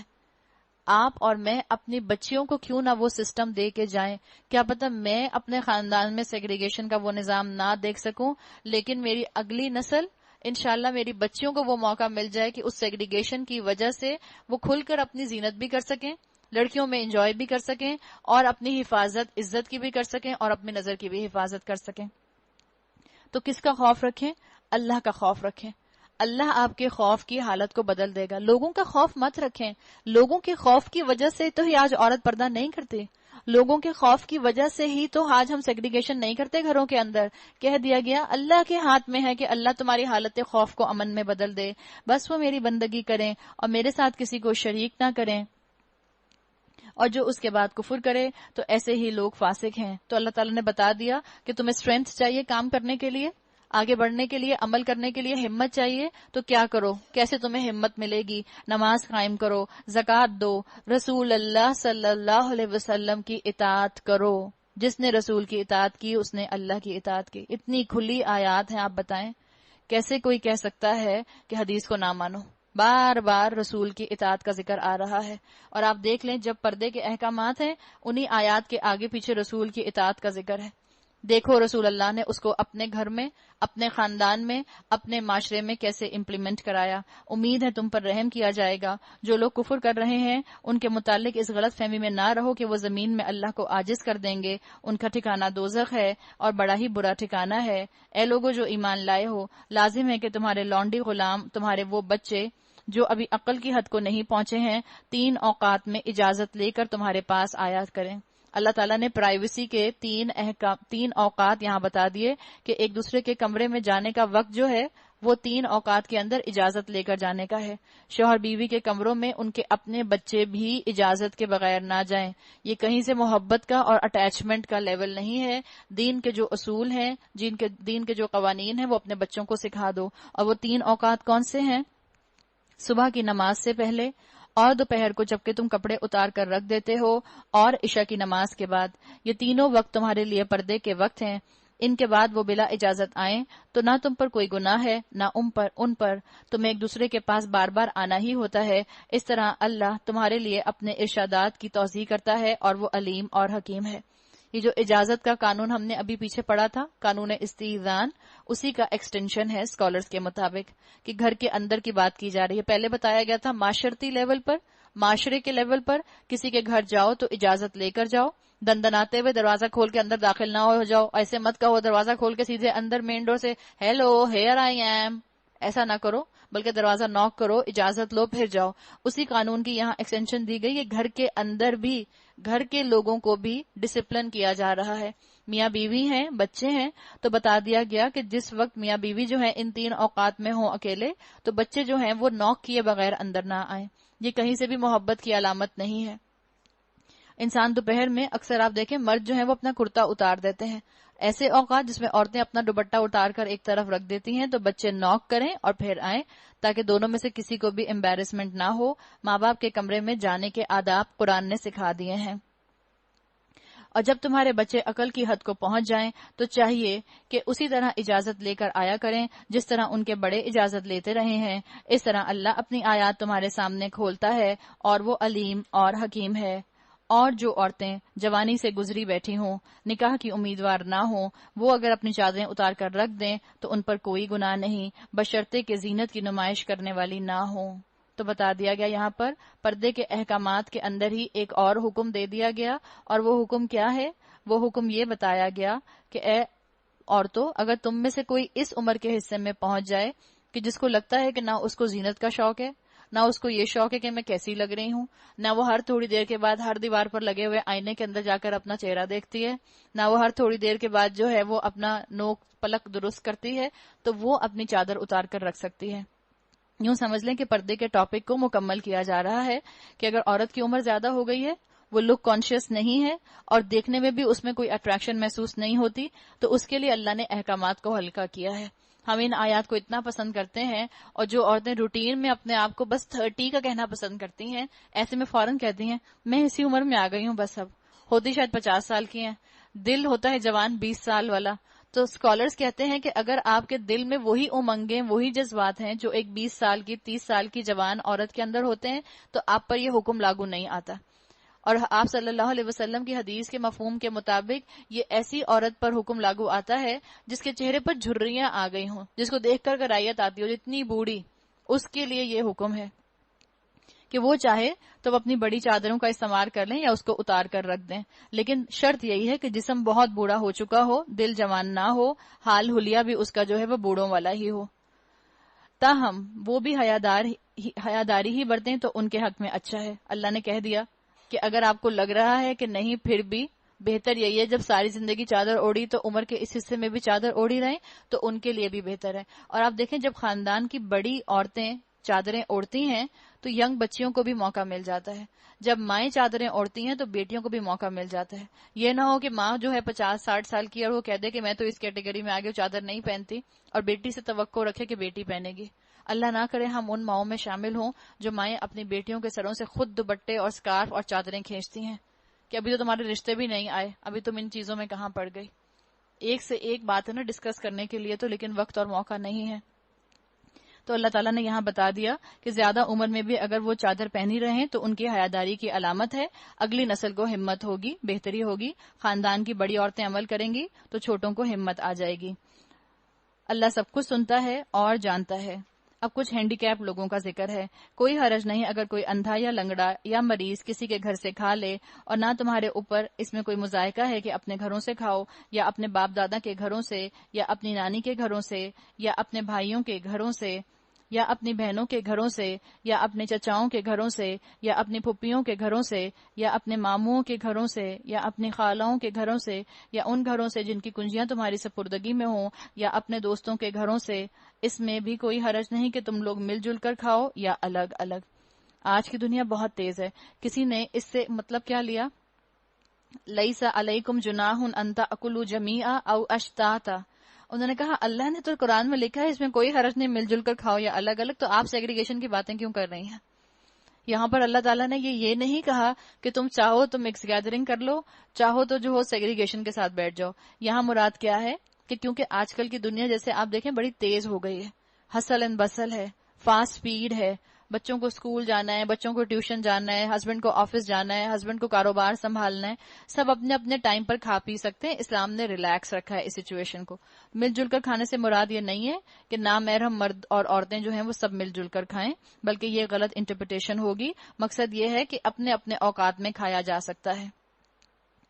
البتہ جب گھروں میں داخل ہوا کرو تو اپنے لوگوں کو سلام کیا کرو. آداب بتا دیے کہ جو گھر میں داخل ہوگا وہ سلام کرے گا.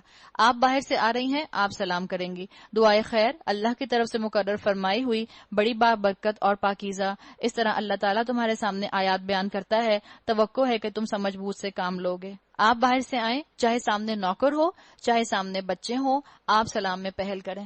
سلام کے میں پہل کرنے والے کو 30 نیکیاں ملتی ہیں، جواب دینے والے کو 10 نیکیاں ملتی ہیں. اور اصول بتا دیا گیا قرآن کے اندر کہ جو باہر سے گھر میں داخل ہوگا وہ سلام میں پہل کرے گا. اب کچھ اجتماعی کاموں کی طرف توجہ دلائی جا رہی ہے. مومن تو اصل میں وہی ہیں جو اللہ اور اس کے رسول کو دل سے مانیں، اور جب کسی اجتماعی کام کے موقع پر رسول کے ساتھ ہوں تو اس سے اجازت لیے بغیر نہ جائیں. اے نبی، جو لوگ تم سے اجازت مانگتے ہیں وہی اللہ اور رسول کے ماننے والے ہیں. بس جب وہ اپنے کسی کام سے اجازت مانگیں تو جسے تم چاہو اجازت دے دیا کرو. ایسے لوگوں کے حق میں اللہ سے دعائیں مغفرت کیا کرو. اللہ یقیناً غفور اور رحیم ہے. یعنی یہاں یہ بات بتا دی گئی کہ اسلام کے کاموں میں اپنے ذاتی کام کو پریفرنس نہ دی جائے. اگر آپ کسی اسلام کے کام میں والنٹیرلی کوئی کام کر رہے ہیں، وہاں اپنے ذاتی کام کو پریفرنس فوقیت نہ دیں. اگر یہ کیا تو یہ آپ کی نگلیکٹ ہوگی. مسلمانوں، اپنے درمیان رسول کے بلانے کو آپس میں ایک دوسرے کا سب بلانا نہ سمجھ بیٹھو. اللہ ان لوگوں کو خوب جانتا ہے جو تم میں سے ایسے ہیں کہ ایک دوسرے کی آڑ لیتے ہوئے چپکے سے سٹک جاتے ہیں. رسول کے حکم کی خلاف ورزی کرنے والوں کو ڈرنا چاہیے کہ وہ کسی فتنے میں گرفتار نہ ہو جائیں یا ان پر دردناک عذاب نہ آ جائے. اس فیئر کو بھی دور کیا کہ رسول کی بات مان کر اگر تمہیں لگتا ہے کہ مشکل تنگ ہو رہی ہے تو یہ بالکل شیطان کا ٹریپ ہے. اس کی باتوں میں نہ آنا. رسول کی اطاعت کر کے تم بلکہ مشکل سے نکل آؤ گے، تمہاری زندگی میں آسانیاں آ جائیں گی. الا ان للہ ما فی السماوات والارض قد یعلم ما انتم علیہ ویوم یرجعون الیہ فینبئہم بما عملوا واللہ بکل شیء علیم. خبردار رہو، آسمان اور زمین میں جو کچھ ہے اللہ کا ہے. تم جس روش پر بھی ہو اللہ اس کو جانتا ہے. قد یعلم ما انتم علیہ. مجھ سے اور آپ سے اللہ کہہ رہا ہے تمہارے دل میں جو جذبات ہیں، تمہارے جو خیالات ہیں، تمہاری جو ہمتیں ہیں، تم جو قربانیاں دے رہی ہو، یاد رکھو اللہ جانتا ہے. جس روز لوگ اس کی طرف پلٹائے جائیں گے وہ انہیں بتا دے گا کہ وہ کیا کچھ کر کے آئے ہیں. وہ ہر چیز کا علم رکھتا ہے. تو اس سے پہلے کہ اللہ میرا اور آپ کا حساب لے، ہم اپنا حساب خود لے لیں. حاسبو قبل ان تحاسبو. سورۃ الفرقان. سورۃ الفرقان مکی سورت ہے. فرقان کا مطلب ہوتا ہے سٹینڈرڈ، معیار، کسوٹی، کرائٹیرین. تبارک الذی نزل الفرقان علی عبدہ لیکون للعالمین نذیرا. نہایت متبرک ہے وہ جس نے یہ فرقان اپنے بندے پر نازل کیا تاکہ سارے جہان والوں کے لیے خبردار کر دینے والا ہو. تو یہاں بتا دیا گیا کہ کامیابی اور ناکامی کا فرق کرنے والی یہ کتاب ہے. اس کو جج بناؤ اپنا. اپنی اصلاح وہی کرے گا جس کے اندر عاجزی ہوگی، جو اس کتاب کے آگے جھک جائے گا، جو غلطی سن کر اپنی غلطی کو جسٹیفائی نہیں کرے گا بلکہ سوری بولے گا اور اس کے اندر تکبر نہیں ہوگا. اس صورت کے اندر آپ کو انذار عام ملے گا اور خوشخبری خاص ملے گی. یعنی انذار وارننگ سب کے لیے ہے اور خوشخبریاں ان کے لیے ہیں جو اللہ اور اللہ کے رسول کی اطاعت کریں. تو بتا دیا گیا کہ اللہ کو جج بنائیں، اور اللہ رسول سے بہتر جج کون ہو سکتا ہے. بابرکت. بابرکت کا مطلب ہوتا ہے مبارک، فائدہ مند، خوشی دینے والا، اور وہ جس سے مقصد پورا ہو جائے. نہایت متبرک ہے وہ جس نے. اللہ ہی مجھے اور آپ کو ہمارے مقاصد میں کامیاب کر سکتا ہے. اللہ کا نام ہی ہمارے کاموں کے اندر برکت ڈال سکتا ہے. اللہ کے نام کے ساتھ ہی، اللہ کے قوانین کے ساتھ ہی ہماری زندگی میں فائدے آ سکتے ہیں. اور اللہ کی شریعت ہی مجھے اور آپ کو خوشی دینے والی ہے. اصل میں وہ جو زمین اور آسمانوں کی بادشاہی کا مالک ہے، جس نے کسی کو بیٹا نہیں بنایا ہے، جس کے ساتھ بادشاہی میں کوئی شریک نہیں ہے، جس نے ہر چیز کو پیدا کیا پھر اس کی ایک تقدیر مقرر کر دی. فقدرہ تقدیرا. ہمارا بھی رزق، ہماری بھی زندگی، ہمارا بھی موت، ہمارا خاندان، سب اللہ نے فکس کر دیے ہیں. یہ جو سورہ فرقان کی آیت نمبر 2 ہے، اس میں اسکالرز کے مطابق توحید کا تصور ہے، اور ان کا کہنا ہے کہ سنت یہ ہے کہ جب بچہ بولنا شروع کرے تو اس کو یہ آیت نمبر 2 یاد کروا دیں، اس لیے کہ اس میں توحید کا کانسیپٹ بہت گاڑا ہے. یاد رکھیں جو بھی دنیا مجھے اور آپ کو حاصل ہو رہی ہے وہ آپ نے اور میں نے ڈیسائیڈ نہیں کیا کہ میرے والدین کون ہوں گے، میری شادی کہاں ہوگی، میری اولاد کتنی ہوگی، لیکن آخرت بنانا یا بگاڑنا میرے ہاتھ میں ہے. لوگوں نے اسے چھوڑ کر ایسے معبود بنا لیے جو کسی چیز کو پیدا نہیں کرتے بلکہ خود پیدا کیے جاتے ہیں، جو خود اپنے لیے بھی کسی نفع یا نقصان کا اختیار نہیں رکھتے، جو نہ مار سکتے ہیں، نہ جلا سکتے ہیں، نہ مرے ہوئے کو پھر اٹھا سکتے ہیں. جن لوگوں نے نبی کی بات ماننے سے انکار کر دیا ہے وہ کہتے ہیں یہ فرقان ایک من گھڑت چیز ہے جسے اس شخص نے آپ ہی گھڑ لیا ہے اور کچھ دوسرے لوگوں نے اس کام میں اس کی مدد کی ہے. بڑا ظلم اور سخت جھوٹ ہے جس پر یہ لوگ اتر آئے ہیں. تو یہاں بتا دیا گیا کہ اللہ کے رسول صلی اللہ علیہ وسلم کے اوپر بھی اس طرح کے الزامات لگتے تھے. اگر تمہارے اوپر بھی دین پر عمل کرنے میں الزامات لگیں گے تو لوگوں کا خوف مت رکھنا، صرف اللہ کا خوف رکھو، اور یاد رکھو کہ لوگ تمہاری پریشانیاں دور نہیں کر سکتے، نہ دنیا کی نہ روز محشر کی. وہ اللہ ہوگا جو تمہاری دنیا کی پریشانیوں کو بھی دور کرے گا، مسائل حل کرے گا، تمہیں مشکلات سے نکالے گا، اور آخرت میں بھی روز محشر تمہیں اپنے عرش کے سائے میں جگہ دے گا. تو بابرکت وہ ہو جائے گا جو اپنے آپ کو اللہ کے ساتھ اٹیچ کر لے. مگر لوگوں کا حال کیا ہے؟ کہتے ہیں یہ پرانے لوگوں کی لکھی ہوئی چیزیں ہیں جنہیں یہ شخص نقل کراتا ہے اور وہ اسے صبح اور شام سنائی جاتی ہیں. اے نبی ان سے کہو کہ اسے نازل کیا ہے اس نے جو زمین اور آسمانوں کا بھید جانتا ہے. حقیقت یہ ہے کہ وہ بڑا غفور اور رحیم ہے. اللہ کی شان یہ ہے کہ اللہ ایسے لوگوں کی گستاخی پر ان کو مہلت دیے جاتا ہے، ان کو پکڑ نہیں لیتا. اور یہاں پر اس طرف اشارہ کر دیا گیا کہ یہ جو کفار مکہ تھے یہ کہا کرتے تھے کہ رسول اللہ صلی اللہ علیہ وسلم کے پاس کوئی شیطان آتا ہے اور اس نے ان کو تورات ہی کا ریوائزڈ ورژن جو ہے وہ سکھا دیا ہے اور یہ اسی کو پیش کر رہے ہیں. اب آگے رسول کا ذکر کیا جا رہا ہے.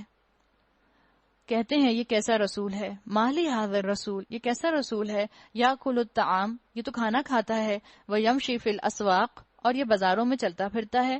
کیوں نہ اس کے پاس کوئی فرشتہ بھیجا گیا جو اس کے ساتھ رہتا اور وہ نہ ماننے والوں کو دھمکاتا. یعنی جب کوئی غلطی کرتا تو فرشتہ اس کو مارتا یا اس کو سزا دیتا. انہوں نے کہا ایسا کیوں نہیں ہوا، یا اور کچھ نہیں تو اس کے لیے کوئی خزانہ ہی اتار دیا جاتا، یا اس کے پاس کوئی باغ ہی ہوتا جس سے یہ اطمینان کی روزی حاصل کرتا. مطلب کیا ہے کہنے کا کہ یہ تو خود بھی اس قابل نہیں ہے کہ اپنی ارننگ پراپرلی کر سکے، نعوذ باللہ. اور یہ ظالم کہتے ہیں تم لوگ تو ایک سحر زدہ آدمی کے پیچھے لگ گئے ہو. دیکھو کیسی کیسی حجتیں یہ لوگ تمہارے آگے پیش کر رہے ہیں، ایسے بہکے ہیں کہ کوئی ٹھکانے کی بات ان کو نہیں سوچتی. معجزات مانگے لوگوں نے، اور ایسے معجزات مانگے کہ کہا کہ اگر معجزہ آئے گا تو ہم قائل ہو جائیں گے، مگر اللہ تعالیٰ نے سمجھ لیا کہ اللہ تو ان کے ارادے کا امتحان لے گا.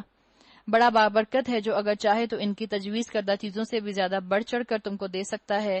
ایک نہیں بہت سے باغ جن کے نیچے نہریں بہتی ہوں اور بڑے بڑے محل. ذکر کر دیا گیا کہ اللہ نے تو رسول اللہ صلی اللہ علیہ وسلم کے لیے پرماننٹ باغات تیار کر کے رکھے ہیں، اور جیسے باغ اللہ نے محمد رسول اللہ کے لیے تیار کیے ہیں وہ تو ان کی اپروچ میں آ بھی نہیں سکتے، اس تک وہ پہنچ بھی نہیں سکتے. اصل بات یہ ہے کہ یہ لوگ اس گھڑی کو جھٹلا چکے ہیں، اور جو اس گھڑی کو جھٹلائے اس کے لیے ہم نے بھڑکتی ہوئی آگ مہیا کر رکھی ہے. ایسی بے حسی ہے ان کی کہ یہ رسول کی سچ باتوں کو، حق باتوں کو، فرقان والی باتوں کو سن کر بھی اپنا معاملہ درست نہیں کرتے. اور جب دور سے ان کو دیکھے گی، یعنی وہ آگ جب ان کو دور سے دیکھے گی تو یہ اس کے غضب اور جوش کی آوازیں سن لیں گے. سمعوا لها تغیظا و زفیرا، اور جب یہ دست و بس دستہ اس میں ایک تنگ جگہ ڈھونسے جائیں گے. سوچیں تو اپنی موت کو پکاریں گے. ایک تو شدت کی آگ، اوپر سے گرمی، اوپر سے تپش، پھر ٹیمپریچر زیادہ، پھر چیخو پکار، اور اس کے بعد ٹھونسے جائیں گے ایک دوسرے کے اوپر. جب گرمی زیادہ ہو، پسینہ آ رہا ہو، کوئی آپ کو ٹچ بھی کر جائے تو آپ کہتے ہیں پیچھے ہو کے بیٹھو، دور ہو کے بیٹھو، چپکو نہیں. اور جہنم کا معاملہ کیا بتایا انہوں نے کہ لوگ ایک دوسرے کے اوپر ٹھونسے جائیں گے. لا تدعوا اليوم، اس وقت ان سے کہا جائے گا آج ایک موت کو نہیں بہت سی موتوں کو پکارو. ان سے پوچھو یہ انجام اچھا ہے یا وہ ابدی جنت جس کا وعدہ خدا تس پرہیزگاروں سے کیا گیا ہے، جو ان کے عمل کی جزا اور ان کے سفر کی آخری منزل ہوگی. لہم فیہا ما یشاؤون خالدین، جس میں ان کی ہر خواہش پوری ہوگی، جس میں وہ ہمیشہ ہمیشہ رہیں گے، جس کا عطا کرنا تمہارے رب کے ذمہ ایک واجب الادا وعدہ ہے. یعنی unending supply would be in جنہ. اتنی نعمتیں ملیں گی کہ تمہیں یقین نہیں آئے گا، ایک کے بعد ایک نعمت، ایک کے بعد ایک اپرچونٹی، ایک کے بعد ایک نیا اللہ تعالیٰ جو ہے وہاں تمہارے لیے آپشن سامنے لاتے جائیں گے. تو جنت میں نہ خواہشات کا سلسلہ ختم ہوگا، نہ سپلائی میں کمی آئے گی. ڈیمانڈ اینڈ سپلائی ساتھ ساتھ چلے گی. آپ صلی اللہ علیہ وسلم کی حدیث کا مفہوم آتا ہے، آپ نے فرمایا ایک فرشتہ جنتیوں کو پکار کر کہے گا مبارک ہو تم کو، کبھی موت نہیں آئے گی، تم پر کبھی غم نہ آئے گا اور تم پر کبھی پریشانی نہیں آئے گی. جو دنیا میں آپ پر اور مجھ پر غم آئے، پریشانیاں آئیں، جو آپ نے اور میں نے ذہنی طور پر اذیتیں اٹھائیں اللہ کی بات ماننے کے لیے، جو آپ نے اور میں نے لوگوں کی نظروں کو برداشت کیا ان احکامات شریعت پر عمل کرنے کی وجہ سے، جو لوگوں نے مجھے ایک بے ہستی سی بے حصی چیز سمجھ کر مجھے دیکھا، اللہ ان سب کو کمپنسیٹ کر دے گا. وہ جو ہمت اور ارادہ اکٹھا کر کے میں نے اللہ کی شریعت کو اپنے اوپر نافذ کیا، اللہ اس سب کو کمپنسیٹ کر دے گا. تو خود کو امیجن کیا کریں جنت میں.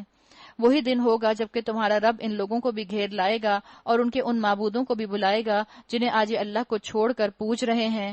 پھر وہ ان سے پوچھے گا کیا تم نے میرے ان بندوں کو گمراہ کیا تھا یا یہ خود راہ راست سے بھٹک گئے تھے؟ وہ عرض کریں گے پاک ہے آپ کی ذات، ہماری تو یہ بھی مجال نہ تھی کہ آپ کے سوا کسی کو اپنا مولا بنائیں، مگر آپ نے ان کو اور ان کے باپ دادا کو خوب سامان زندگی دیا، حتیٰ کہ یہ سبق بھول گئے اور شامت زدہ ہو کر رہے. بعض دفعہ زیادہ دنیا اللہ اور بندے کے درمیان میں رکاوٹ بن جاتی ہے، تو اللہ سے دعا کرتے ہیں کہ اللہ میری دنیا کی نعمتوں کو جنت کمانے کا ذریعہ بنا دے. اللہ تعالیٰ ہمیں آرام بھی دے، آسائش بھی دے، اور اللہ ساتھ ساتھ اپنی یاد بھی دے دے، اپنا ذکر بھی دے دے. یاد رکھیں نہ آسائش میں حرج ہے نہ آرائش میں حرج ہے. کس میں حرج ہے؟ نمائش میں حرج ہے. یوں جھٹلا دیں گے وہ تمہارے معبود تمہاری ان باتوں کو جو آج تم کر رہے ہو، پھر تم نہ اپنی شامت کو ٹال سکو گے نہ کہیں سے مدد پا سکو گے. جو بھی تم میں سے ظلم کرے اسے ہم سخت عذاب کا مزہ چکھائیں گے. اے نبی صلی اللہ علیہ وسلم، تم سے پہلے جو رسول بھی ہم نے بھیجے تھے وہ سب بھی کھانا کھانے والے اور بازاروں میں چلنے پھرنے والے لوگ ہی تھے. یعنی رسول جو آیا کرتے تھے وہ عملی نمونہ بن کر آیا کرتے تھے، خرید و فروخت کے طریقے سکھاتے تھے، خانقاہوں میں بیٹھ نہیں جاتے تھے بلکہ اسی دنیا میں چلتے پھرتے تھے. اللہ بتا رہا ہے جس دنیا میں تم رہتے ہو، تاکہ تمہیں دنیا میں رہنے کا طریقہ بتا سکیں. دراصل ہم نے تم لوگوں کو ایک دوسرے کے لیے آزمائش کا ذریعہ بنایا ہے. وَجَعَلْنَا بَعْدَكُمْ لِبَعْدٍ فِتْنَةً، اللہ نے ایک دوسرے کے لیے آزمائش بنا دیا. اللہ نے کہا کیا تم صبر کرتے ہو؟ اللہ نے عورت کو مرد کے لیے آزمائش بنا دیا، مرد کو عورت کے لیے آزمائش بنا دیا، مسلمان کو کافر کے لیے آزمائش بنا دیا، کافر کو مسلمان کے لیے آزمائش بنا دیا، ساس کو بہو کے لیے آزمائش بنا دیا اور بہو کو ساس کے لیے آزمائش بنا دیا، نوکر کو مالک کے لیے آزمائش بنا دیا، شوہر کو بیوی کے لیے آزمائش بنا دیا. اللہ سب آزمائشوں میں ڈال کے آپ کو اور مجھ کو چیک کر رہا ہے کہ ان ساری آزمائشوں میں میں صبر اور شکر کا دامن تھامے رہتی ہوں اور اللہ کی بندی بنی رہتی ہوں یا میں صبر سے باہر ہو جاتی ہوں. اللہ پوچھ رہا ہے اتصبرون، کیا تم صبر کرتے ہو؟ وکان ربک بصیرا، تمہارا رب سب کچھ دیکھتا ہے. مال اور اولاد کو اللہ تعالیٰ نے ویسے ہی قرآن میں فتنہ ڈکلیئر کر دیا ہے، تو اللہ تعالیٰ نے یہاں مجھے اور آپ کو ترغیب دی ہے صبر کرنے کی، اور یہاں یہ آپشن بتا دیا. سارے قوانین سن لیے، سورہ نور سن لی، اللہ کے تمام احکامات کو جان لیا. یہ بات یاد رکھنا، لا طاعت المخلوق فی معصیت الخالق، کسی مخلوق کی اطاعت نہیں ہو سکتی خالق کی نافرمانی کے اندر. اللہ تعالیٰ مجھے اور آپ کو تمام احکامات پر دل کی رضامندی کے ساتھ عمل کرنے والا بنائے.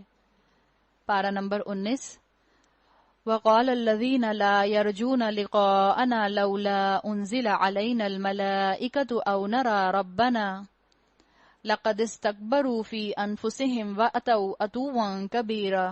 جو لوگ ہمارے حضور پیش ہونے کا اندیشہ نہیں رکھتے وہ کہتے ہیں کیوں نہ فرشتے ہمارے پاس بھیجے جائیں یا پھر ہم اپنے رب کو دیکھیں. بڑا گھمنڈ لے بیٹھے یہ اپنے نفس میں اور حد سے گزر گئے یہ اپنی سرکشی میں. بتا دیا گیا کہ انہوں نے انکار کیا لوگوں نے کس وجہ سے، کہ یہ اسی انتظار میں رہے کہ کوئی ایکسٹرا آرڈینری چیز ان کے سامنے آ جائے، کوئی فرشتہ ان کے سامنے آ جائے جو ان کے سامنے اللہ کی آیات بیان کرے. اور یہ لوگوں کا ہمیشہ سے طریقہ رہا. ہم قرآن کو قرآن کے ساتھ کیسے مان لیں، اس کے ساتھ کچھ اور بھی ہمیں دکھایا جائے. یہ طریقہ جس روز یہ فرشتوں کو دیکھیں گے وہ مجرموں کے لیے کسی بشارت کا دن نہ ہوگا. اللہ جب فرشتے نازل کر دے گا تو عالم غیب کھل گیا، عالم الشہادہ بند ہونے لگ جائے گا. اس وقت تو آپ اور میں عالم الشہادہ کے اندر ہیں. یہ دنیا عالم الشہادہ ہے، شہادہ گواہی سے ہے. آپ اور میں گواہ ہیں کہ آپ اور میں اس دنیا میں ہیں. عالم الغیب میری آنکھوں سے اوجھل ہے. جس وقت عالم الغیب کا پردہ کھل جائے گا تب مجھے عالم الشہادہ میں عمل کرنے کی مہلت نہیں دی جائے گی. چیخ اٹھیں گے با پناہ خدا، اور جو کچھ بھی ان کا کیا دھرا ہے اسے لے کر ہم غبار کی طرح اڑا دیں گے. ہباء منثورا، اللہ غبار کی طرح اڑا دے گا. آپ کیسے اس کو یاد رکھیں؟ ہباء منثورا 9/11 سب کو یاد ہے نا؟ نہ ہم بھولے ہیں اور نہ وہ بھولنے دیں گے. ہم سب کو یاد ہے کیسے اتنی بڑی بلڈنگ ایشز میں کنورٹ ہو گئی تھی. سبھی نے دیکھا ہوگا اس چیز کو. ایسے ہی اللہ تعالیٰ بعض لوگوں کے اعمال کو ایسے ہی قیامت میں ایشز بنا کر اڑا دے گا. انسانوں کے اعمال ضائع ہو جائیں گے جس پر وہ گھمنڈ کیے بیٹھے تھے. ایسے لگتا ہے کہ اللہ ایک ٹھوکر لگائے گا اور انسان کے اعمال خاک ہو جائیں گے. بس وہی لوگ جو جنت کے مستحق ہیں اس دن اچھی جگہ ٹھہریں گے اور دوپہر گزارنے کا عمدہ مقام پائیں گے. آسمان کو چیرتا ہوا ایک بادل اس روز نمودار ہوگا. فرشتوں کے پرے کے پرے اتار دیے جائیں گے. اس روز حقیقی بادشاہی صرف رحمان کی ہوگی. الملک یومئذ الحق للرحمن، اور وہ منکرین کے لیے بڑا سخت دن ہوگا. ظالم انسان اپنے ہاتھ چبائے گا. ٹینشن میں بعض لوگ ناخن نہیں چباتے، بعض لوگ انگلیوں کے کنارے چباتے رہتے. آپ سوچیں کہ انسان اپنا ہاتھ چبانے لگ جائے، اور ایک ہاتھ کے لیے بھی نہیں، اپنے دونوں ہاتھ چبانے لگ جائے گا. 2 ہاتھ منہ میں، اس قدر پریشانی کا عالم، اس قدر ٹینشن، اور کہے گا کاش میں نے رسول کا ساتھ دیا ہوتا، کاش میں نے یہاں پر رسول کی بات مانی ہوتی. یقول یا لیتنی اتخذت مع الرسول سبیلا، شاید میں نے رسول کے راستے کا ساتھ دیا ہوتا، رسول کی سنت کو اپنایا ہوتا. سنت کا مطلب ہوتا ہے راستہ، سنت کا مطلب ہوتا ہے طریقہ، لیکن انہوں نے نگلیکٹ کر دیا. رسول کو قابل تعظیم تو سمجھا، قابل تقلید نہ سمجھا، عمل کرنے کے لیے ان کو فالو نہ کیا. ہائے میری کم بختی، کاش میں نے فلاں شخص کو دوست نہ بنایا ہوتا، فلانن خلیلا، فلاں شخص سے میں نے دوستی نہ کی ہوتی. یاد رکھیں شیطان بھی سنسیئر فرینڈ بن کر سامنے آتا ہے، اور شیطان ہمارے ہی ارد گرد موجود انسانوں میں سے کسی کی شکل میں آتا ہے. کبھی ہو سکتا ہے اولاد کی شکل میں آئے، کبھی ہو سکتا ہے کسی سنسیئر فرینڈ کی شکل میں آئے، کبھی ہو سکتا ہے کسی دوست احباب کی شکل میں آئے. ایسے تمام دوست جو آپ کو اور مجھے اللہ کی نافرمانی کرنے کی دعوت دیں، اللہ کے احکامات کو کہیں معمولی بنا کر دکھائیں، اور دنیا کے احکامات پر مجھے اور آپ کو جم جانے کو بتائیں، سمجھ لیں وہ انسانی شکل میں شیطان ہے.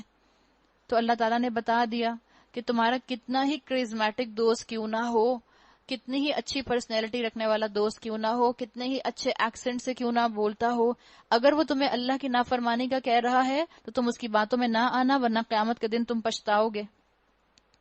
اس کے بہکائی میں آ کر میں نے وہ نصیحت نہ مانی جو میرے پاس آئی تھی. انسان ایسے ہی انسانوں کی باتوں میں آ جاتا ہے، جس کا ایکسنٹ اچھا، جس کی پرسنالٹی کرزمیٹک، جس کا جو بولے تو لگتا ہے کہ جیسے بس سنتا رہے انسان، اور جب وہ اللہ کی نافرمانی کا کہتا ہے تو انسان اس کی باتوں میں آ جاتا ہے، اور انسان اس کی باتوں میں آ کے پھر قیامت کے دن اس ریگریٹ کا اظہار کرے گا.